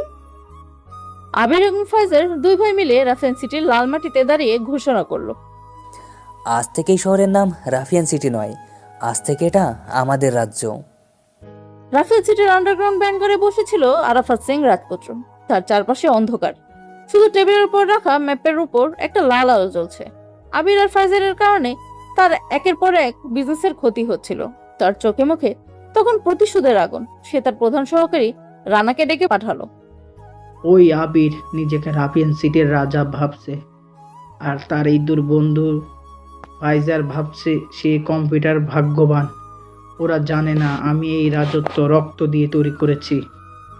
ভাইজান, কিন্তু আবিরের শক্তির সামনে তো আমাদের গুন্ডারা টিকতে পারছে না, আর ফাইজার আমাদের সব অ্যাকাউন্ট ফ্রিজ করে দিয়েছে। শক্তিকে হারাতে গেলে শক্তির দরকার হয় না রানা, দুর্বল জায়গায় আঘাত করতে হয়। আর ওদের দুর্বল জায়গা এখন ওই দুটো মেয়ে, নেহা আর মায়া। আমি এমন এক চাল চালবো যাতে সাপও মরবে আবার লাঠিও ভাঙবে না। আরাফাত ম্যাপের উপর দুটো ছবি ছুড়ে দিল, একটা রাষ্ট্রপতির মেয়ে নেহা, ওটা সেনাপ্রধানের মেয়ে মায়া। রাফেল সিটির একটি পুরনো প্রত্যক্ত রাজপ্রাসাদের ছাদ, চারপাশটা শান্ত, হালকা হাওয়া বইছে। আকাশের চাঁদটা আজ অনেক বড় দেখাচ্ছে। আবির বরাবর মতোই চুপচাপ দাঁড়িয়ে একটা জ্বলন্ত সিগারেটে টান দিচ্ছিল, তার পরনে কালো শার্টের হাতাগুলো গুটানো কোণে পর্যন্ত, চোখে সেই চেনা গম্ভীর চাউনি। ঠিক তখনই নেহা আলতো পায়ে তার পেছনে এসে দাঁড়ালো। বাতাসে নেহার চুলে সুবাস আবিরের চেনা গন্ধটাকে কিছুটা হালকা করে দিল। তুমি সবসময় এত চুপচাপ কেন থাকো? তোমার এই চোখের পেছনে কত মানুষের আর্তনাদ, আবার কত মানুষের স্বপ্ন লুকিয়ে আছে, তুমি কি জানো? আবির সিগারেটটা ফেলে দিয়ে নেহার দিকে ঘুরলো, তার গভীর চোখ দুটো নেহার উপর পড়লো, স্থির হলো। যে মানুষটা নরকে বাস করে তার চোখের স্বপ্ন মানায় না নেহা। আমার হাত রক্তে রাঙানো, আমার পাশে থাকা মানেই মৃত্যুর মুখোমুখি হওয়া। আমি রাষ্ট্রপতির মেয়ে হতে পারি আবির, কিন্তু এই প্রথম আমি এমন একজন পুরুষকে দেখেছি যার চোখের দিকে তাকালে আমার পুরো পৃথিবী থমকে যায়। মৃত্যুর ভয় আমি পাই না, যদি সেই মৃত্যুর সময় তোমার হাতটা আমার হাতে থাকে। আবিরের মতো শক্ত মনের মানুষও নেহার এই এক কথায় কিছুটা থমকে গেল। সে আলতো করে নেহার গালে হাত রাখলো। আবিরের রুক্ষ হাতের ছোঁয়া নেহার চোখ বন্ধ করে ফেললো। ব্যাকগ্রাউন্ডে তখন একটি ধীরগতির আবেগঘন মিউজিক বাজছে। আবির নেহাকে নিজের বুকের সাথে জড়িয়ে ধরলো, যেন এই হিংস্র শহরের মধ্যে এইমাত্র একটা শান্তির জায়গা খুঁজে পেয়েছে। অন্য একটি ঘরে ফাইজার তার বিশাল 7টি স্ক্রিনের সামনে বসে অনবরত কিবোর্ডে আঙ্গুল চালাচ্ছিল, তার পুরো কোডিং এর দিকে। পরের করে রাখা কফি মগটা অনেক আগেই ঠান্ডা হয়ে গেছে। ঠিক তখনই মায়া এক কাপ গরম কফি হাতে ঘরে ঢুকলো। মায়ের পরনে ছিল টেকটিক্যাল জ্যাকেট, কিন্তু তার চোখ দুটোতে ছিল অদ্ভুত এক মায়া। সে কফির কাপটা ফাইজারের টেবিলের উপর রাখ। তোমার এই কম্পিউটার দুনিয়া থেকে একটু বের হবে, নাকি সারা জীবন এই 0 আর 1 এর মাঝেই কাটিয়ে দেবে? ফাইজার স্ক্রিন থেকে চোখ না সরিয়ে হাসলো। মিস মায়া, এই 0 আর 1 দিয়ে কিন্তু আমি পুরো পৃথিবীর গতিপথ বদলে দিতে পারি। এমনকি তোমার বাবার মিলিটারি সিকিউরিটি কোডও আমার হাতের মুঠোয়। কিন্তু তুমি কি আমার মনের কোডটা হ্যাক করতে পেরেছো, মিস্টার হ্যাকার কিং? ফাইজার এবার টাইপিং থামালো। সে চেয়ার ঘুরিয়ে মায়ের দিকে তাকালো। ফাইজারের মুখে সে এক চেনা আত্মবিশ্বাসী কিন্তু মিষ্টি হাসি। সে মায়ের হাতটা নিজের হাতে নিল। ডিজিটাল ওয়ার্ল্ডের যে কোনো পাসওয়ার্ড ভাঙা আমার জন্য কয়েক সেকেন্ডের ব্যাপার, কিন্তু তোমার এই চোখের ভেতরে যে সিকিউরিটি সিস্টেম, সেটা ভাঙার কোনো অ্যালগোরিজম আজ পর্যন্ত তৈরি হয়নি। বাঙালি ছেলেরা এত ফ্লার্ট করতে ভালো জানে, তাও আবার হ্যাকাররা, এটা তো আমার জানা ছিল না। এটা ফ্লার্ট নয় মায়া, আবির লড়াই করে অস্ত্র দিয়ে, আর আমি লড়াই করি বুদ্ধি দিয়ে। কিন্তু তোমাকে দেখার পর থেকে আমার প্রসেসর ঠিকমতো কাজ করছে না।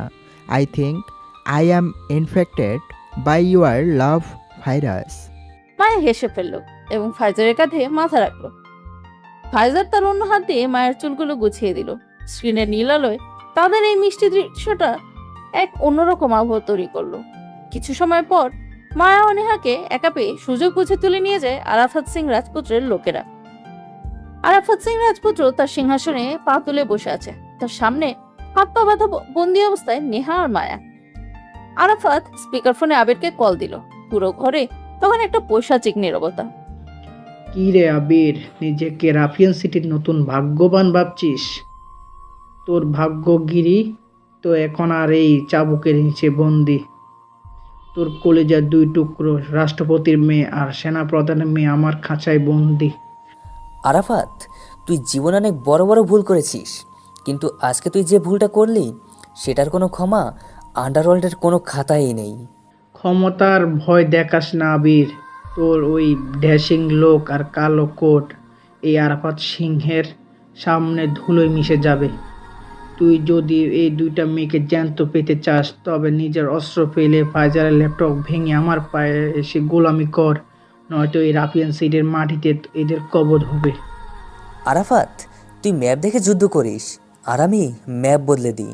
তুই যাদের খাঁচায় বন্দি করছিস ভাবছিস তারা বাঘের ঘরের মেয়ে।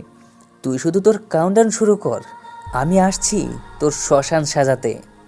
রাফেল সিটির সেই বিশাল ধুলো ওড়ানো চত্বর, একদিকে আরাফাত সিং এর শত শত সশস্ত্র গুন্ডা, স্নাইপার এবং ট্যাঙ্কার, অন্যদিকে ধুলো উড়িয়ে এসে থামলো আবিরের কালো এসইভি গাড়ি।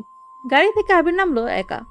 তার চোখে কালো চশমা, ঠোঁটে জ্বলন্ত সিগারেট আর হাতে সেই দানবীয় কুড়াল।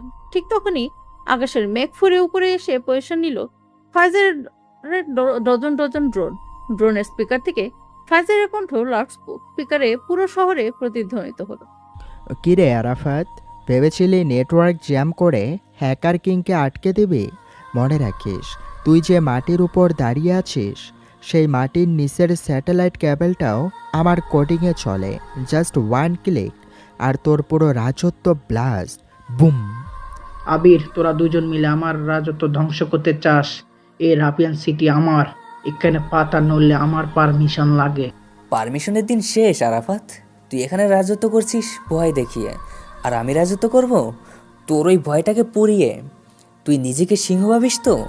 মনে রাখিস, সিংহ বনের রাজা হতে পারে, কিন্তু সার্কাসে তাকেও মানুষের চাবুকের ইশারায় নাচতে হয়। আর আন্ডারওয়ার্ল্ডের রিংমাস্টার আমি। আবির, ওদের ছাড়বে না। এই নরপিশাচদের শেষ করে দাও। মার শালাকে, গুলি কর। কিন্তু গুন্ডারা ট্রিগার চাপার আগেই ফাইজারের ড্রোনের লেজার লাইটগুলো আরাফাতের আর্মির বুকে লাল বিন্দু তৈরি করলো। Game over Arafat, welcome to the digital হল। মুহূর্তের মধ্যে ড্রোনের মিসাইল ফায়ারের চারপাশে নরককুণ্ডে পরিণত হলো। আবির সেই আগুনের মাঝখান দিয়ে হেঁটে গিয়ে আরাফাতের কলার চেপে ধরল। আরাফাত সিং মাটিতে রক্তাক্ত অবস্থায় পড়ে আছে। তার সব অহংকার, সব ক্ষমতা তখন ধুলায় মিশে গেছে। আবির তার বুকের উপর পা দিয়ে কুড়ালটা উঁচিয়ে ধরলো। আবির, তুই আমাকে মারলে সরকার তোকে ছাড়বে না। পুরো দেশের আইন তোর পিছনে লাগবে। আইন? আইন তো শুধু সাধারণ মানুষের জন্য আরাফাত। মাফিয়াদের কোনো আইন থাকে না, তাদের শুধু ইতিহাস থাকে। তুই ভেবেছিলি তুই রাজপুত্র বলে বেঁচে যাবি? মনে রাখিস, রাজপুত্রদের ইতিহাস শুধু বইয়ের পাতায় লেখা হয়, আর মাফিয়াদের হাতে সেই ইতিহাসের পাতাগুলো জীবন্ত পুড়িয়ে ছাই করা হয়। এক কোপে আবির আরাফাত সিং এর চ্যাপ্টারই ক্লোজ করে দিল। ফাস্ট ফরওয়ার্ড হয়ে ব্যাকগ্রাউন্ডে চড়া মিউজিক বাজতে লাগলো। ফাইজার ল্যাপটপ কাঁধে নিয়ে আবিরের পাশে এসে দাঁড়ালো। মায়া আর নেহা তাদের দিকে হেঁটে আসছে। কি ভাই, নেক্সট মিশন কোথায়? পুরো ওয়ার্ল্ডের সিস্টেম হ্যাক করতে হবে কিন্তু। সিস্টেম তো কেবল শুরু ফাইজার, এবার পুরো দুনিয়া শাসন করার পালা। রাফিয়ান সিটির সেই চূড়ান্ত যুদ্ধের পর কেটে গেছে বেশ কয়েকটা দিন। সবাই ভেবেছিল আবিরের সেই ধ্বংসবিধ্বংসী কোরালের কোপে আরাফাত সিং রাজপুতের চ্যাপ্টার চিরতরে ক্লোজ হয়ে গেছে। কিন্তু আন্ডারওয়ার্ল্ডের খেলা এত সহজে শেষ হয় না। শহরের এক গোপন আন্ডারগ্রাউন্ড রয়ে মিলিটারি বেস, চারপাশে আধুনিক সব লাইফ সাপোর্ট মেশিন বিপিং শব্দ করছে। বেডের উপর শুয়ে আছে একটা শরীর, যার পুরো মাথা এবং বুক ব্যান্ডেজে মোড়ানো। প্লাস্টিক সার্জারি এবং অত্যাধুনিক চিকিৎসায় কোনো মতে তাকে বাঁচিয়ে রাখা হয়েছে। হঠাৎ করেই সেই শরীরের চোখ দুটো মেলল। সে চোখে কোনো মানুষের দৃষ্টি নেই, আছে শুধু এক নরপিশাচের হিংস্রতা। সে আর কেউ নয়, আরাফাত সিং রাজপুত্র। তার পাশে দাঁড়িয়ে ছিল তার প্রধান অনুগত রানা। ভাইজান, আপনি বেঁচে আছেন? আবিরের সেই কূপ লাগার আগের সেকেন্ডে আমি আপনাকে টেনে সরিয়েছিলাম, কিন্তু কোরালটি আপনার মুখের এক পাশ কেটে চলে যায়। আমরা গোপনে ব্ল্যাক মার্কেটের ডাক্তার দিয়ে আপনাকে চিকিৎসা করিয়েছি। আরাফাত সিং তার মুখ থেকে অক্সিজেনের মাস্কটা এক ঝটকায় খুলে ফেলল। তার গলার আওয়াজ এখন আরো ভারী, আরো ভয়ঙ্কর শোনাচ্ছে। আবির ভেবেছিল সে আমাকে মেরে ফেলেছে। ও জানে না রাজপুত্ররা এত সহজে মরে না। আবির আমার রাজত্ব কেড়ে নিয়েছে, ফাইজার আমার টাকা কেড়ে নিয়েছে, কিন্তু আমার ভিতরে শয়তানটাকে ওরা আরো দ্বিগুণ শক্তিশালী করে দিয়েছে। আরাফাত বেড থেকে উঠে দাঁড়ালো। তার চোখে তখন পুরো পৃথিবীকে জ্বালিয়ে দেওয়ার আগুন। আবির, তুই আমাকে মারতে পারিসনি। আর যে শয়তান একবার মরে বেঁচে ফেরে, তার সামনে স্বয়ং যমরাজ্য সেলুট ঠোকে। এবার আমি কোনো নিয়ম মানব না। এবার আমি এসেছি তোদের চারজনকে একসাথে জ্যান্ত লাশ বানাবো। এদিকে রাফিয়ান সিটির মেইন হেডকোয়ার্টারে আবির, ফাইজার, নেহা ও মায়া তখন বিজয়ের আনন্দ উদযাপন করছিল। ফাইজার স্ক্রিনে নতুন সিকিউরিটি কোড বানাচ্ছিল, আর আবির নেহার সাথে কথা বলছিল। হঠাৎ করে ফাইজারের সবগুলো মনিটরের স্ক্রিন লাল হয়ে গেল। সেখানে একটা ভাঙ্গা আয়নার গ্রাফিক্স ভেসে উঠলো, আর ব্যাকগ্রাউন্ডে বেজে উঠলো সেই চেনা কিন্তু আরো ভয়ঙ্কর অট্টহাসি। অসম্ভব। এই আইপি অ্যাড্রেস, এই এনক্রিপশন তো শুধুমাত্র একজনেরই জানা ছিল, কিন্তু সে তো মৃত। কে ফাইজার? ঠিক তখনই স্ক্রিনে ভেসে উঠল আরাফাত সিং এর নতুন চেহারা। মুখের এক পাশ প্লাস্টিক সার্জারির কারণে বিকৃত, চোখের মণি দুটো রক্তের মতো লাল। কিরে মাফিয়া কিং, ভূত দেখলি নাকি? ভেবেছিলি তোর এই লোহার টুকরো দিয়ে আমার গল্প শেষ করে দিবি? মনে রাখিস আবির, রাজপুত্রদের ইতিহাস শুধু বইয়ের পাতায় লেখা থাকে না। দরকার হলে তারা নরকে থেকে ফিরে এসে নিজেদের রক্তের ইতিহাস নতুন করে লেখে। আবির, ও তো বেঁচে আছে, ও তো একটা দানব। আরাফাত, তুই বেঁচে আসিস জেনে সত্যি খুব ভালো লাগলো, কারণ তোকে একবার মেরে আমার আফসোস রয়ে গিয়েছিল যে তোকে মনের মতো কষ্ট দিতে পারিনি। তুই নরক থেকে ফিরেছিস তো, এবার তোকে এমন জায়গায় পাঠাবো যেখান থেকে স্বয়ং ঈশ্বরও তোকে ফিরিয়ে আনতে পারবে না। তোর লোকেশন আমি হ্যাক করছি আরাফাত, তুই যেখানেই লুকিয়ে থাকিস হ্যাকার কিং তোকে মাটির নিচ থেকে টেনে বের করবে। লোকেশন খোঁজার দরকার নেই ফাইজার, আমি অলরেডি তোদের ঘরের ভিতরে ঢুকে গেছি, জাস্ট লুক আউটসাইড। মুহূর্তেই হেডকোয়ার্টারের চারপাশের দেয়ালে এক একটার পর একটা বিস্ফোরণ হতে শুরু করলো। আরাফাত সিং এবার আরো বড় আর্মি ও আন্তর্জাতিক টেররিস্টদের সাথে নিয়ে ফিরেছে। শুরু হলো রাফেল সিটি আসল মহাযুদ্ধ। বিস্ফোরণে রাফেল সিটির হেডকোয়ার্টারের চারপাশ তখন দাউ দাউ করে জ্বলছে। ধোয়ার কুয়াশা ভেদ করে শত শত ভারী অস্ত্রধারী ব্ল্যাক কমান্ডো হেঁটে আসছে বিকৃত মুখের আরাফাত সিং রাজপুত্র। অন্য দিক থেকে বুকে ও হাতে সামান্য আঘাত নিয়েও নিজের দানবীয় কুড়ালটা টেনে হিসড়ে এগিয়ে আসছে আবির। তার শরীর রক্তাক্ত, কিন্তু চোখ দুটো তখনও বাঘের মতো চলছে। কিরে মাফিয়া কিং, আজ তোর কুড়ালের ধার কমে গেছে? মনে হচ্ছে তুই ভেবেছিলি তুই একাই এই শহরের ডন। আজ থেকে তোর আসল জায়গাটা আমি দেখাই দিব। আবির কোনো কথা না বলে চিৎকার করে আরাফাতের দিকে ছুটে গেল। শুরু হলো দুই মহাদেবতার মধ্যে এক ধ্বংসাত্মক লড়াই। আবির তার কুড়াল দিয়ে আরাফাতের বডিগার্ডের উপর একের পর এক উড়িয়ে দিতে লাগলো। কিন্তু আরাফাত এবার একা আসেনি, সে সাথে এনেছে অত্যাধুনিক এক্সোসুট বর্ম, যা তার শক্তিকে 10 গুণ বাড়িয়ে দিয়েছে। আবিরের কুড়াল উঁচিয়ে আরাফাতের ঘাড়ে কোপ দিতে গেল, কিন্তু আরাফাত হাইটেক মেটাল রড দিয়ে সে আঘাত আটকে দিল। উল্টো আবিরের বুকের ক্ষতস্থানে এক মারাত্মক লাথি মারল।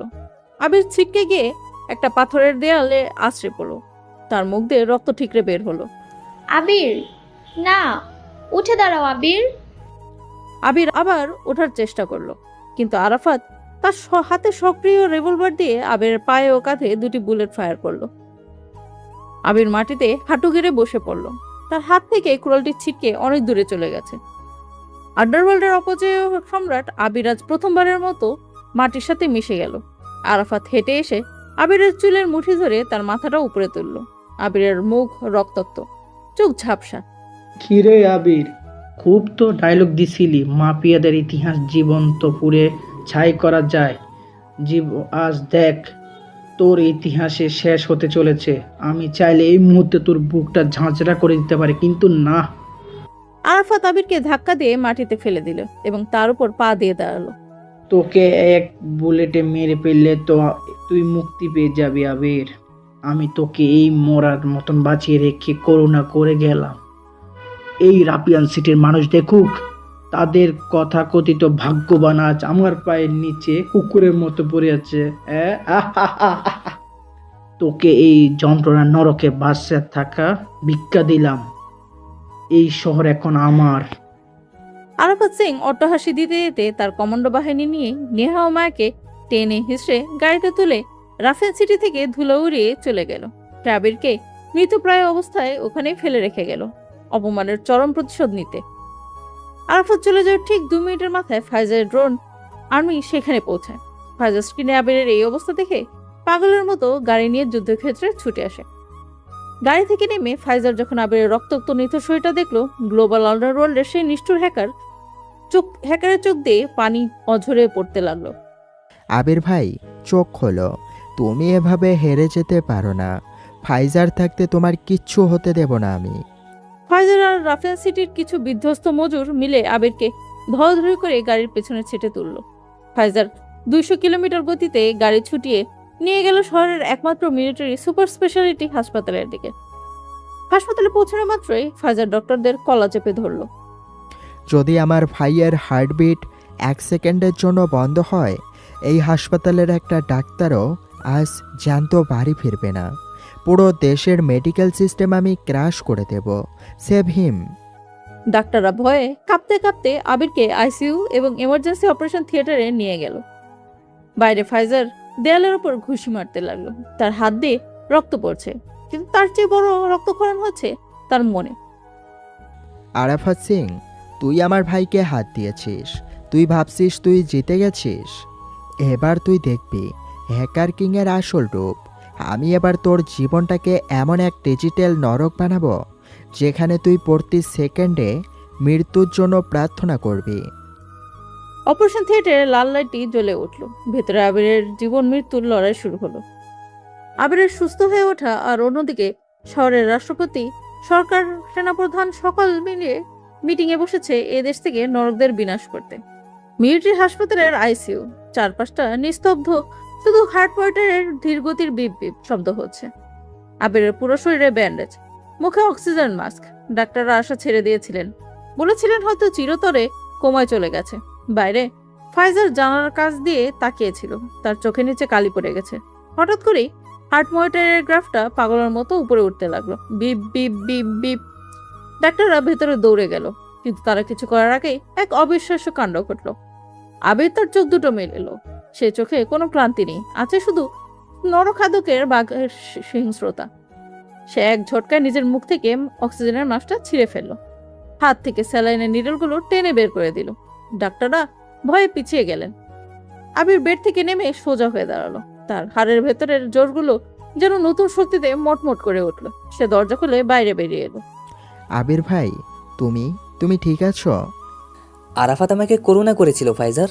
ও ভেবেছিল ও আমাকে ভেঙে দিয়েছে। ও জানে না লোহাকে যত বেশি আঘাত করা হয় সে তত বেশি ধারালো তরবারিতে পরিণত হয়।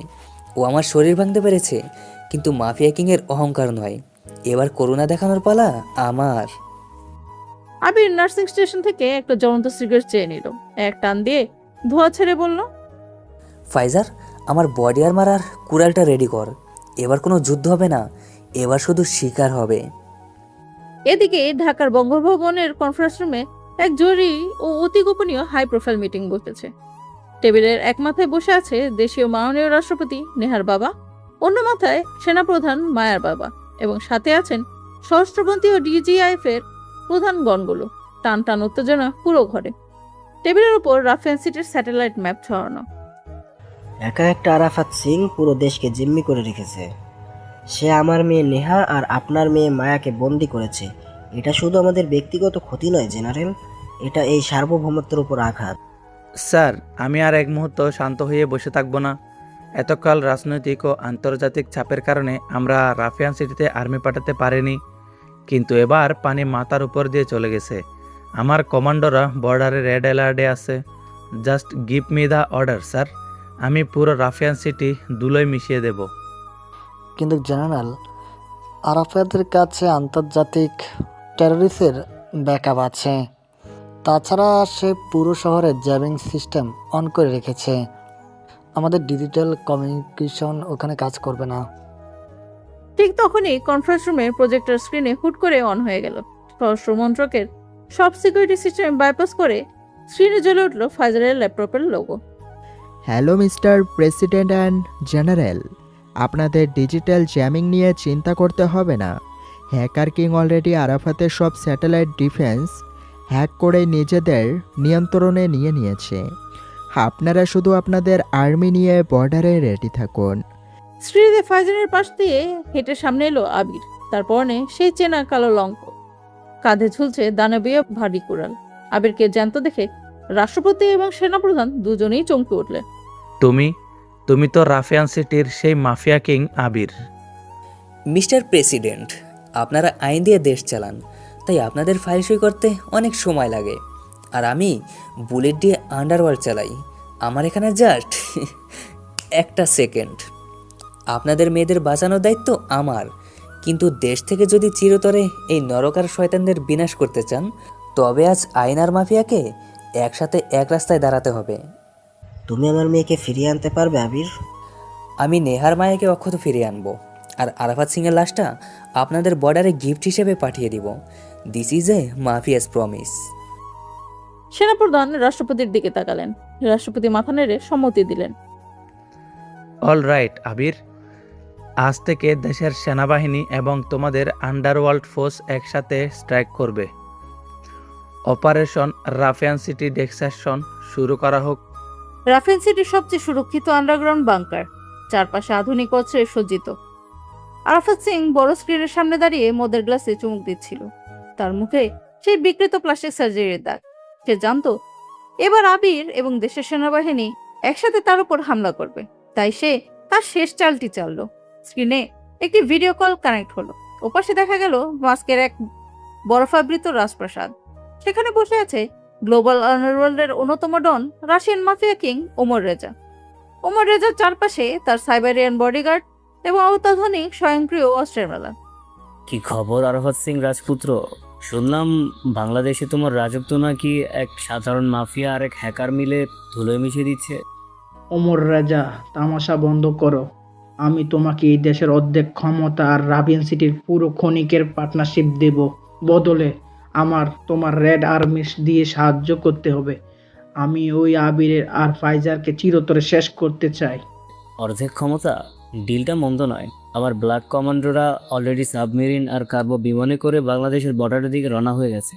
তাদের কাছে এমন সাইবার অস্ত্র আছে যা ফাইজারের সিস্টেমকে ক্র্যাশ করে দেবে, আর আমার স্নাইপারদের বুলেট আবিরের বুক ঝাঁঝরা করে দেবে। পারফেক্ট। এবার আবির আর ফাইজার বাঁচলেও দেশ বাঁচবে না। রাষ্ট্রপতি আর সেনা প্রধানের মেয়েরা আমার খাঁচায়। পুরো দেশ এবার আমাদের পায়ে লুটিয়ে পড়বে।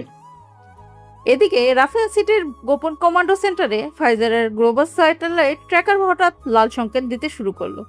ইন্টারপোল এবং ইন্টারন্যাশনাল ডিফেন্স নেটওয়ার্ক হ্যাক করে ফাইজারের স্ক্রিনে কিছু ফাইল ওপেন হলো। আবির ভাই, একটা বড় সমস্যা হয়ে গেছে। আরাফাত এবার দেশের ভেতরের গুন্ডাদের নিয়ে খেলছে না। সে রাশিয়ান মাফিয়া কিং ওমর রেজার সাথে হাত মিলিয়েছে।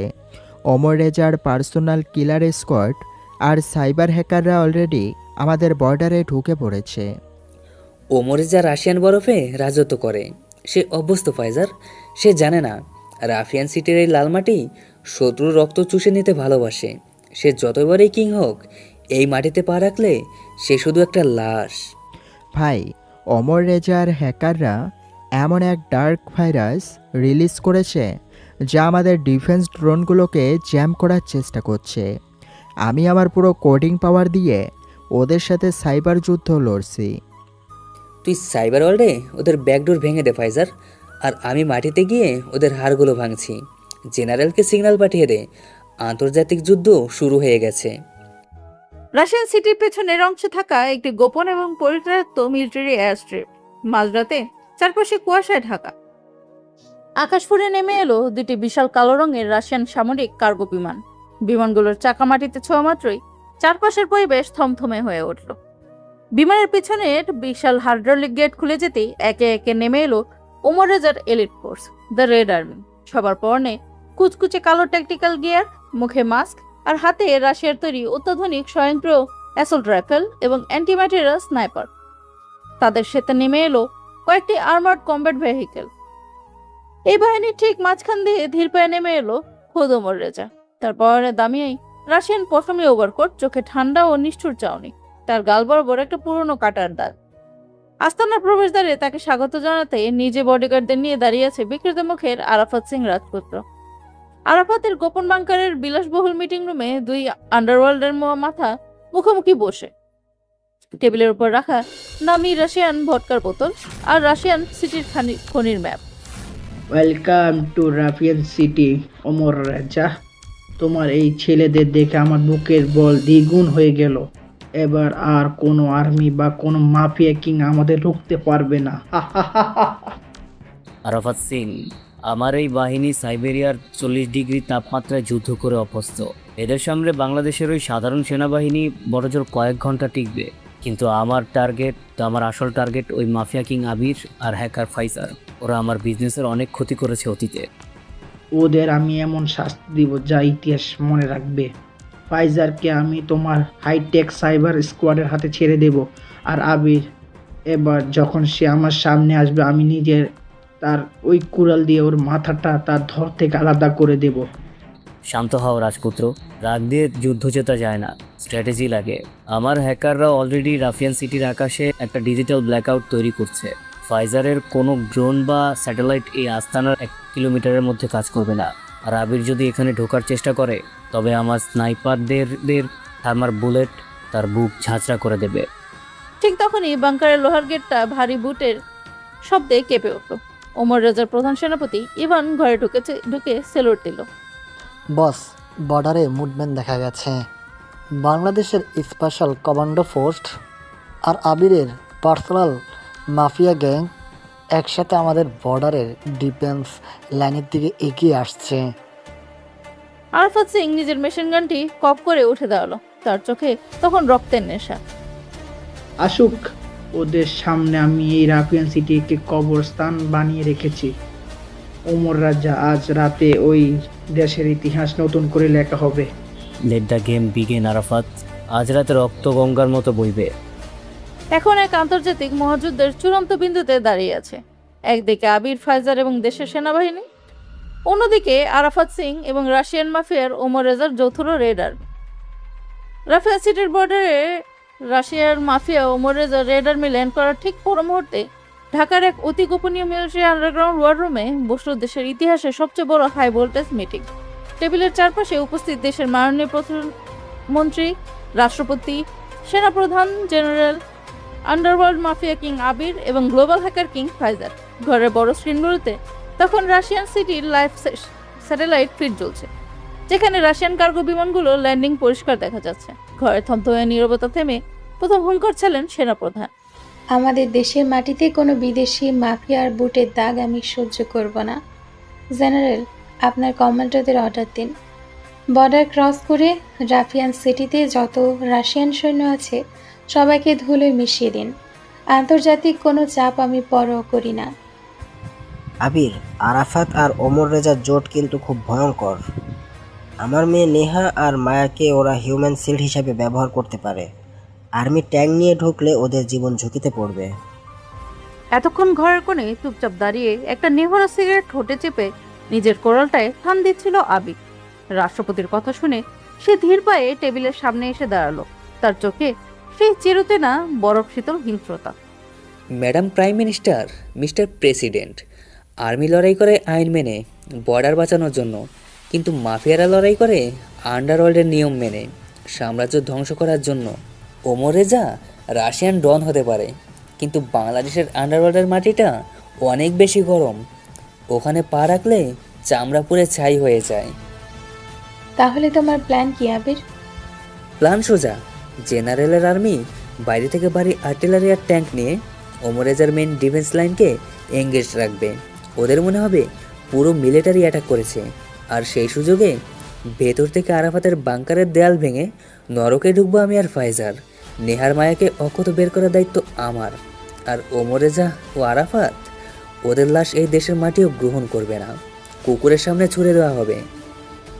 ঠিক তখনই ফাইজারের 7টি পোর্টেবল মনিটরের স্ক্রিনে হুট করে লাল হয়ে অ্যালার্ম বাজতে শুরু করলো। কিবোর্ডে ফাইজারের আঙ্গুলগুলো বিদ্যুতের গতিতে চলতে লাগলো।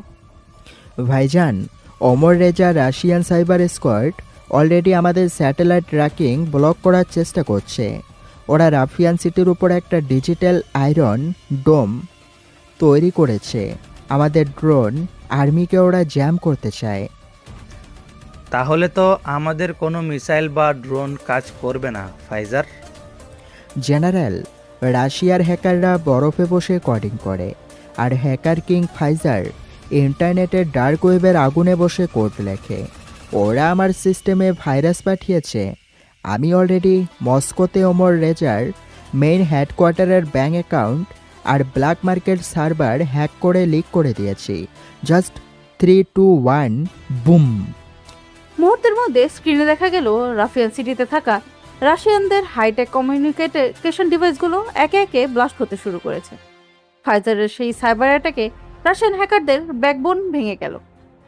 ম্যাম, ডিজিটাল জ্যামিং ক্লিয়ার, রাস্তা এখন একদম ফাঁকা। Alright general, go for the attack. আর আবির, দেশ আজ তোমাদের উপর ভরসা করেছে। ওই নরপিশাচদের এমন শিক্ষা দাও যাতে ভবিষ্যতে কোনো আন্তর্জাতিক মাফিয়া এই বাংলাদেশের দিকে চোখ তুলে তাকানোর সাহস না পায়। ম্যাডাম, মাফিয়ারা দেশ চালায় না ঠিকই, কিন্তু দেশের দিকে কেউ হাত বাড়ালে সেই হাতটা কেটে কুকুরকে খাওয়াতে দ্বিধা করে না। Let's go Pfizer. আবির এবং ফাইজার কনফারেন্স রুম থেকে বেরিয়ে গেল। অন্যদিকে সেনাপ্রধান তার ওয়ার রুমে ওয়্যারলেসে চিৎকার করে অর্ডার দিল, অল ট্রুপস ফায়ার। শুরু হয়ে গেল রাফিয়ান সিটির ইতিহাসের সবচেয়ে বড় আন্তর্জাতিক মহাযুদ্ধ।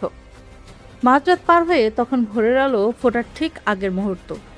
রাফিয়ান সিটির মেইন গেট দিয়ে ধেয়ে এলো ওমর রেজার অত্যাধুনিক রাশিয়ান আর্মার্ড ভেহিকেল। আবির ও ফাইজারের বিশ্বস্ত গার্ডরা কিছু বুঝিয়ে ওঠার আগেই রাশিয়ান কমব্যাট ভেহিকেল থেকে ফায়ার হলো ভারী মর্টার শেল। বুম! মুহূর্তের মধ্যে পুরো গেট ভেঙে ধুলায় মিশে গেল। চারপাশ থেকে ওমর রেজার রেড আর্মি স্বয়ংক্রিয় অ্যাসল্ট রাইফেল নিয়ে ব্রাশ ফায়ার করতে করতে ভিতরে ঢুকলো। তাদের গুলিতে আবিরের লোকবল লাশের মতো মাটিতে লুটে পড়তে লাগলো। অন্যদিকে আরাফাত সিং তার পার্সোনাল ডেথ স্কোয়াড নিয়ে আস্তে আস্তে বাংকারের দিকে এগিয়ে গেল। আবির, ফাইজার, কোথায় লুকিয়ে আছিস তোরা? তোদের এই তাসের ঘর ঘুরিয়ে দিতে স্বয়ং রাফিয়ান সিটির জমদূত চলে এসেছে। ওমর রেজা স্নাইপাররা রাফিয়ান সিটির সব ওয়াচ টাওয়ার দখল করে নিল। তাদের হাইটেক থার্মাল বুলেটের সামনে আবিরের লোকরা পঙ্গপালের মতো মরতে লাগলো। পুরো শহর তখন রক্ত আর বারুদের গন্ধে নরককুণ্ডে পরিণত হয়েছে। বাংকারের সবচেয়ে নিরাপদ সেলের ভেতর আটকে ছিল নেহা আর মায়া। বাইরে অনবরত বিস্ফোরণ আর কান ফাটানো বুলেটের শব্দ শুনে তারা দুজনেই বুঝে গেছে যে বড় কোনো বিপর্যয় ঘটেছে। হঠাৎ করেই বাংকারের ভারী লোহার দরজাটা ডায়নামাইট দিয়ে উড়িয়ে দেওয়া হলো। ধোঁয়ার কুয়াশা ভেদ করে ভেতরে ঢুকলো বিকৃত মুখের আরাফাত সিং এবং তার কাছে দীর্ঘদেহী নিষ্ঠুর চোখের রাশিয়ান ডন ওমর রেজা। আরাফাত, তুমি আবার ফিরে এসেছো। মনে রেখো, আবির তোমাকে একবার মেরেছে, এবার সে তোমার নাম নিশানা মুছে দিবে। আবির, তোর ওই মাফিয়া কিং এখন হাসপাতালে বেডে, মরছে নাকি বাড়ছে তার কোনো ঠিক নেই। আর যদিও বেঁচে থাকে তবে স্বয়ং ওমর রাজা রেড আর্মির সামনে একটা পিঁপড়ার মতো পিষে যাবে। আমাদের গায়ে হাত দেওয়ার সাহস করবি না। কিন্তু মায়া কিছু করার আগে ওমর রেজার প্রধান সেনাপতি ইভান মায়ার ঘাড়ে একটা ইলেকট্রিক শক রড দিয়ে আঘাত করলো। মায়া যন্ত্রণায় চিৎকার করে মাটিতে হাঁটু গেড়ে বসে পড়ল। বাহ, খুব সাহসী মেয়ে। একজন রাষ্ট্রপতির রক্ত অন্যজনের সেনাপ্রধানের। আরাফাত, এদেরকে গাড়িতে তোলো। এরা আমাদের লাইফ ইন্স্যুরেন্স। এদেরকে হিউম্যান সিল বানিয়ে আমরা পুরো বাংলাদেশের ক্যাপিটাল দখল করব। আবির আর ফাইজার যদি আমাদের পিছু নেয় তবে ওদের চোখের সামনেই এদের বুক ঝাঁঝরা করে দেব। আরাফাতের গুন্ডারা জোরপূর্বক নেহা আর মায়ার মুখে টেপ পেঁচিয়ে হাত বেঁধে কালো এসইভি গাড়ির পেছনের সিটে ছুঁড়ে ফেলল। গাড়িগুলোর চারপাশে ওমর রেজার রেড আর্মি বডিগার্ড হিসেবে পজিশন নিল। আরাফাত সিং গাড়ির জানালায় মুখ বের করে রাফিয়ান সিটির জ্বলন্ত ধ্বংসস্তূপের দিকে তাকালো। রাফিয়ান সিটির মেইন মাইনিং এরিয়াতে ডেনোমাইট সেট করে দাও। আবির আর ফাইজার যদি এখানে ফিরে আসে তবে তারা যেন শুধু এক স্তূপ ছাই দেখতে পায়। আমরা বর্ডারের দিকে এগাচ্ছি। হর্ন বাজিয়ে ধুলো আর আগুনের ধোঁয়া উড়িয়ে ওমর রেজা এবং আরাফাত সিং এর কনভয়ে নেহা ও মায়াকে সাথে নিয়ে বর্ডারের গোপন স্থানের দিকে রওনা হয়ে গেল। রাফিয়ান সিটির আকাশে তখন শুধু কান্নার রোল আর কালো ধোঁয়া। ঠিক এই ধ্বংসযজ্ঞের মাঝখানেই ধেয়ে আসছে আবিরের ব্ল্যাক এসইভি এবং ফাইজানের ড্রোন কমান্ডো। রাফিয়ান সিটির বাতাসে এখন শুধু বারুদ আর লাশের গন্ধ। চারপাশ থেকে অসহায় মানুষের আর্তনাদ আর শিশুদের কান্নার আওয়াজ আকাশ বাতাস কাঁপিয়ে তুলছিল। ওমর রেজার কমান্ডাররা পুরো শহরের চারপাশ ঘিরে ফেলেছিল যাতে একটা পিঁপড়েও এ নরক থেকে বের হতে না পারে। চত্বরের মাঝখানে লাইনে দাঁড় করিয়ে রাখা হয়েছিল আবিরের বিশ্বস্ত লড়াকু বাহিনী এবং খনির সাধারণ অসহায় মজুরদেরকে। আরাফাত সিং হাতে একটা চকচকে ধারালো তলোয়ার নিয়ে তাদের সামনে এসে দাঁড়ালো, তার বিকৃত মুখে পৈশাচিক হাসি। কিরে, তোরা ভেবেছিলি আবির তোদের বাঁচাবে? তোদের এই মাফিয়া কিং তো নিজেই হাসপাতালের বেডে মরে পড়ে আছে। যে হাত দিয়ে তোরা আবিরের পুরো সালাম ঠকছিলি, আর সেই হাতগুলো আমি শরীর থেকে আলাদা করব।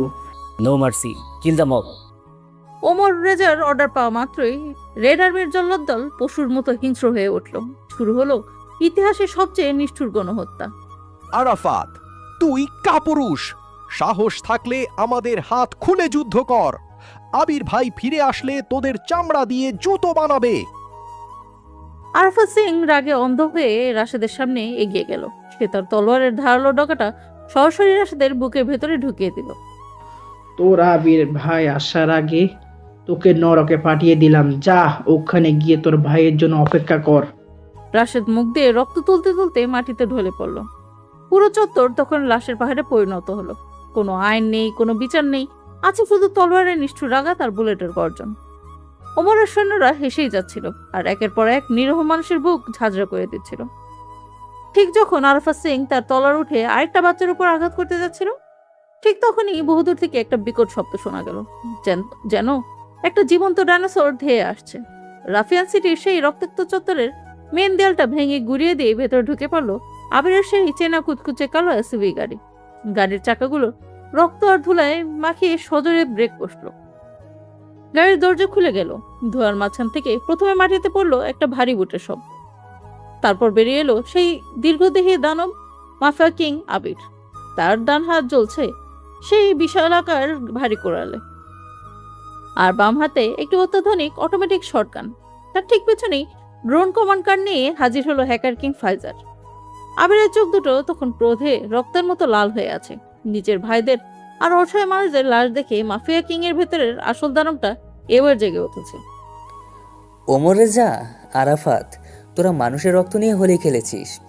আজ এই রাফিয়ান সিটির মাটিতে তোদের রেড আর্মির একটা লাশও আস্ত থাকবে না।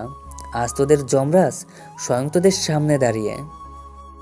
আবির এই হুঙ্কারে ওমর রেজার রাশিয়ান সৈন্যদের হাতের অস্ত্র এক সেকেন্ডের জন্য কেঁপে উঠল। শুরু হতে চলেছে আন্ডারওয়ার্ল্ডের ইতিহাসের সবচেয়ে বিধ্বংসী এবং চূড়ান্ত রক্তক্ষয়ী বদলার পালা। রাফিয়ান সিটির আকাশ তখন মেঘে ঢাকা, যেন প্রকৃতিও এই রক্তভঙ্গ দেখার জন্য প্রস্তুতি হচ্ছিল। সেনাপ্রধানের একটি গ্রিন সিগন্যাল পাওয়া মাত্রই বর্ডার ভেঙে ভেতর ঢুকে পড়ল সেনাবাহিনীর সাজোয়া যান ও tank. All stops, no retreat, no mercy. দেশের মাটিতে পা রাখা প্রতিটা বিদেশি শত্রুকে খতম না করা পর্যন্ত ফায়ারিং থামবে না। চার্জ! Boom boom! সেনাবাহিনীর ট্যাঙ্কের গোলার আঘাতে ওমর রেজার প্রথম ডিফেন্স লাইন তাসের ঘরের মতো উড়ে গেল। অন্যদিকে থেকে আবিরের শখানেক কালেগড়ি ধুলো উড়িয়ে যুদ্ধক্ষেত্রে প্রবেশ করলো। ওমর রেজা তার রাশিয়ান রেড আর্মিকে চিৎকার করে নির্দেশ দিল, ওদের ধ্বংস করে দাও। রাশিয়ান সৈন্যরা সক্রিয় রাইফেল নিয়ে সেনাবাহিনীর উপর ঝাঁপিয়ে পড়লো। শুরু হলো সামনাসামনি লড়াই। কোনো কভার নেই, কোনো লুকোচুরি নেই। একে অপরের বুক লক্ষ্য করে বুলেট আর তলোয়ার চলতে লাগলো। যুদ্ধের এক পর্যায়ে যখন দুই বাহিনীর গোলাবারুদ প্রায় শেষের দিকে, তখনই রূপ নিল এক মধ্যযুগীয় আদিম ও নিষ্ঠির রক্তক্ষয়ী তলোয়ার যুদ্ধের। সেনাবাহিনীর কমান্ডাররা তো তাদের বেয়োনেট এবং ট্যাকটিক্যাল নাইফ বের করলো এবং আবিরের মাফিয়ারা বড় বড় রামদা আর তলোয়ার উঁচিয়ে ধরলো। ওপাশে রাশিয়ানদের হাতে জ্বলছিল ধারালো স্পেটনাস তলোয়ার। ঝনঝন ক্যাচ ক্যাচ তলোয়ারে ঘর্ষণে আগুনের ফুলকি ছুটতে লাগলো। সেনাবাহিনীর এক ক্যাপ্টেন ওমর রেজার এক কমান্ডার পেটে সরাসরি তলোয়ার ঢুকিয়ে দিল। রক্ত ছিটকে এসে লাগলো ক্যাপ্টেনের মুখে। ঠিক পরের সেকেন্ডেই পাশ থেকে আরেক রাশিয়ান সৈন্য এসে সেই ক্যাপ্টেনের পিঠে তলোয়ারে কোপ বসালো। আহ! আর্তনাদ করে মাটিতে লুটিয়ে পড়লো সে বীর সেনা। তা দেখে আবিরের এক বিশ্বস্ত গুন্ডা চিৎকার করে এসে সেই রাশিয়ান সৈন্যের গলা বরাবর তলোয়ার চালালো। এক কোপে রাশিয়ানদের ধর থেকে মাথা আলাদা হয়ে মাটিতে গড়াতে লাগলো। চারপাশে শুধু কাটা হাত, পা আর লাশের স্তূপ। রক্তের স্রোতে রাফিয়ান সিটির লাল মাটি আরো গাঢ় লাল হয়ে উঠল। প্রতি সেকেন্ডে শত শত লাশ মাটিতে পড়ছে, কিন্তু কেউ এক চুলও পিছু হচ্ছে না। এই নরকুণ্ডের ঠিক মাঝখান দিয়েই হেঁটে আসছিল আবির। তার পরনে কোনো আর্মার নেই, শুধু সেই রক্ত ভেজা কালো লং কোট। তার ডান হাতে থাকা বিশালাকার কুড়ালটি টপ টপ করে শত্রুর রক্ত ঝরছে সেখান থেকে। ওমর রেজার 5 জন বডিগার্ড একসাথে তলোয়ার নিয়ে আবিরকে ঘিরে ধরলো। অমৃতে মাফিয়া, মর মাফিয়া। আবিরের চোখ দুটো তখন হিংস্র বাঘের মতো, সে এক চুলও নড়ল না। প্রথম গন্ডারটি তলোয়ার চালাতেই আবির শূন্যে লাফিয়ে উঠে নিজের কোড়াল দিয়ে তার বুকের মাঝখান থেকে দুভাগ করে দিল। বাকি 4 জন কিছু বুঝে ওঠার আগেই আবির তাদের কোড়ালটি গোল করে বাতাসে ঘোরালো। 2 সেকেন্ডের মধ্যে 4জন রাশিয়ান সৈন্যের গলা কেটে ফিনকিদের রক্ত ছুটল। তারা মাটিতে ছটফট করতে করতে মারা গেল। একই সময়ে আকাশে উড়ে এলো ফাইজারের শত শত হাইটেক ড্রোন। ফাইজার স্ক্রিনে কোড রান করতে করতে চিৎকার করে বলল, আবির ভাই, ওমর রেজার স্নাইপাররা উপরে পজিশন নিচ্ছে। 3, 2, 1, লকড অ্যান্ড লোডেড। স্ক্রনের স্বয়ংক্রিয় মিনি গানগুলো থেকে বৃষ্টির মতো বুলেট বর্ষণ শুরু হলো ওমর রেজা স্নাইপার টাওয়ারগুলোর উপর। টাওয়ারগুলো ভেঙে রাশিয়ান স্নাইপাররা লাশের মতো নিচে আছাড় খেয়ে পড়তে লাগলো। যুদ্ধের এই চরম মুহূর্তে সেনাপ্রধান নিজে এক সাজোয়া যান নিয়ে বাংকারের পেছনের অংশ ঘুরিয়ে ভেতরে ঢুকলেন। সেখানে নেহা আর মাকে বেঁধে রাখা হয়েছিল।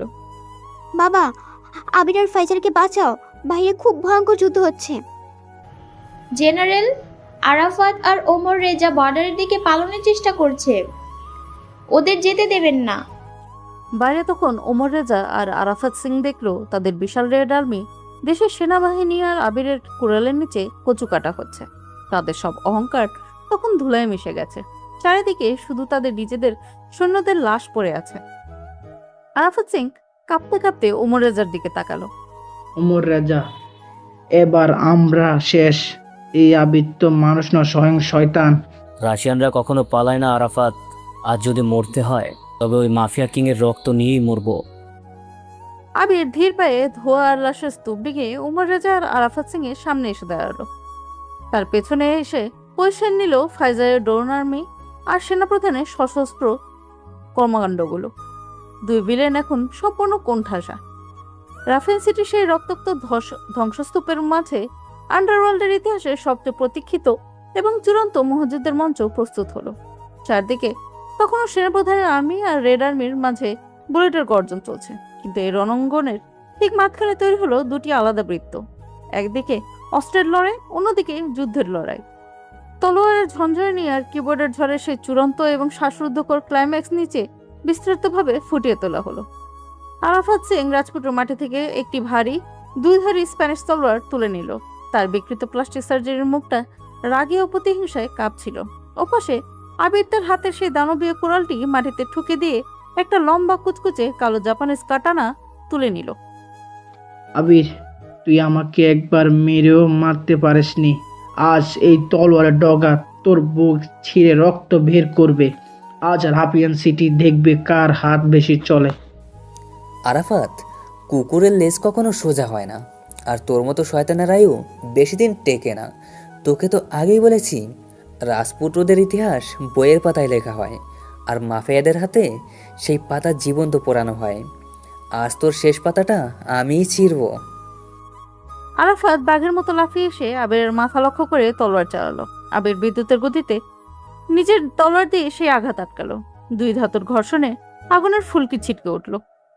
আরাফাত এবার একের পর এক নিষ্ঠুর কোপ মারতে লাগলো, বাঁকে, ঘাড়ে, পেটে। কিন্তু আবির অত্যন্ত নিখুঁত ট্যাকটিক্সের প্রতিটি আঘাত ডিফেন্স করতে লাগলো। মাফিয়া কিং, কি হলো? শুধু ডিফেন্স করছিস কেন? ক্ষমতা শেষ?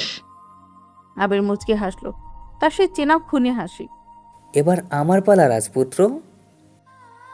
আবির তার তলোয়ারটি স্পিডে ঘোরাতে শুরু করলো। 1 সেকেন্ডের মধ্যে সে আরাফাতের ডিফেন্স লাইনে আঘাত করলো। Clash clash. আবিরের প্রথম কোপে আরাফাতের হাতের কবজি অবশ হয়ে গেল। দ্বিতীয় কোপে আবিরের তলোয়ার আরাফাতের বাম কাঁধ কেটে রক্ত বের করে দিল। আরাফাত যন্ত্রণায় চিৎকার করে পিছিয়ে গেল, কিন্তু আবির তাকে সময় দিল না। সে শূন্যে ঘুরে এক লাথি মারল আরাফাতের বুকে। আরাফাত ছিটকে গিয়ে লাশের স্তূপের উপর আছাড় খেল। তার হাতের তলোয়ার দূরে গিয়ে পড়ল। অন্যদিকে ওমর রেজা বুঝতে পারছিল ফিজিক্যাল ফাইটে জেতা সম্ভব নয়। সে তার গাড়ির ভিতরে থাকা স্পেশাল সুপার কম্পিউটার আর স্যাটেলাইট মেইন ফ্রেম অন করলো। ওমর রেজার সাথে ছিল রাশিয়ার শীর্ষ 3 হ্যাকার। তারা বাংলাদেশের main power grid, military communication এবং ফাইজারের ড্রোন আর্মিকে চিরতরে শাটডাউন করার জন্য একটা ব্ল্যাকআউট ম্যালওয়্যার পুশ করছিল। ফাইজার, তুই নিজেকে সাইবার গড ভাবিস তো? আজ তোর পুরো সিস্টেম আমি ক্র্যাশ করে দেব। এই দেশের সব লাইট আজ নিভে যাবে। কমান্ড কারের ভেতর থেকে ফাইজারের 7টি স্ক্রিন একসাথে লাল হয়ে ওয়ার্নিং দিতে শুরু করলো। System compromised 70%। ফাইজারের কপাল পেয়ে ঘাম ধরছে, কিন্তু ঠোঁটের কোণে তখনও সেই আত্মবিশ্বাসী হাসি। ওমর রেজা, রাশিয়ার সার্ভার হ্যাক করে আমি বড় হয়েছি। তুই ভেবেছিস তোর এই ভাঙা ভাইরাস দিয়ে হ্যাকার কিংকে আটকে দিবি? তুই আমার সিস্টেমে ঢুকেছিস। I am already inside your heart. Faizar Omar রেজার সেই সুপার কম্পিউটারের আইপি ট্র্যাক করে রিভার্স হ্যাকিং শুরু করলো। ওমর রেজার হ্যাকাররা স্ক্রিনে ট্র্যাপ করার সুযোগই পেল না। ফাইজারের তৈরি করা cyber dragon topology virus Omar রেজার পুরো সিস্টেমকে ভেতর থেকে পুড়িয়ে দিল। বুম! ওমর রেজার গাড়ির ভেতরের সব কম্পিউটার স্ক্রিন একসাথে শর্ট সার্কিট হয়ে ব্লাস্ট হয়ে গেল। ওমর রেজার হ্যাকারদের হাত আগুনে পুড়ে গেল। একই সাথে ফাইজার ওমর রেজার রাশিয়ান মেন ব্যাংকের সব ফান্ড প্রায় $5 বিলিয়ন এক ক্লিকে বাংলাদেশের রাষ্ট্রীয় তহবিলে ট্রান্সফার করে দিল। Omar Reza, game over. তুই এখন ইন্টারন্যাশনাল ভিখারি। তোর রাশিয়ার রাজত্ব এখন আমার কোডিংয়ের নিচে বন্দী। ওমর রাজা গাড়ি থেকে নেমে পাগলের মতো রিভলভার বের করতে লাগলো, কিন্তু ঠিক তখনই সেনাপ্রধানের স্নাইপারের একটি বুলেট ওমর রাজার ডান হাতে এসে লাগলো। তার হাতের রিভলভারটা ছিটকে গেল এবং সেনাবাহিনীর জওয়ানরা এসে ওমর রাজাকে মাটিতে চেপে ধরে বন্দি করলো। ওদিকে যুদ্ধক্ষেত্রের মাঝখানে আরাফাত সিং মাটিতে হাঁটু গেড়ে বসে কাঁপছিল। তার সামনে এসে দাঁড়ালো আবির। আবির তার হাতের তলোয়ারটি ফেলে দিয়ে আবারও সেই দানবীয় ভারী কুড়ালটা তুলে নিল। দূর থেকে নেহা, মায়া, ফাইজার এবং সেনাপ্রধান তখন আবিরের দিকে তাকিয়ে আছে। পুরো রাফিয়ান সিটিতে এক পৈশাচিক নীরবতা নেমে এসেছে। আবির, আমাকে ক্ষমা করে দে। আমি এই দেশ ছেড়ে চলে যাব। রাফিয়ান সিটি তোর, সব তোর। মাফিয়ারা কখনো কাউকে দ্বিতীয়বার সুযোগ দেয় না আরাফাত। তুই আমার ভাইদের মেরেছিস, এই শহরের নিষ্পাপ মানুষদের রক্ত ঝরিয়েছিস। তোকে জ্যান্ত রাখলে এই মাটি অভিশাপ দিবে।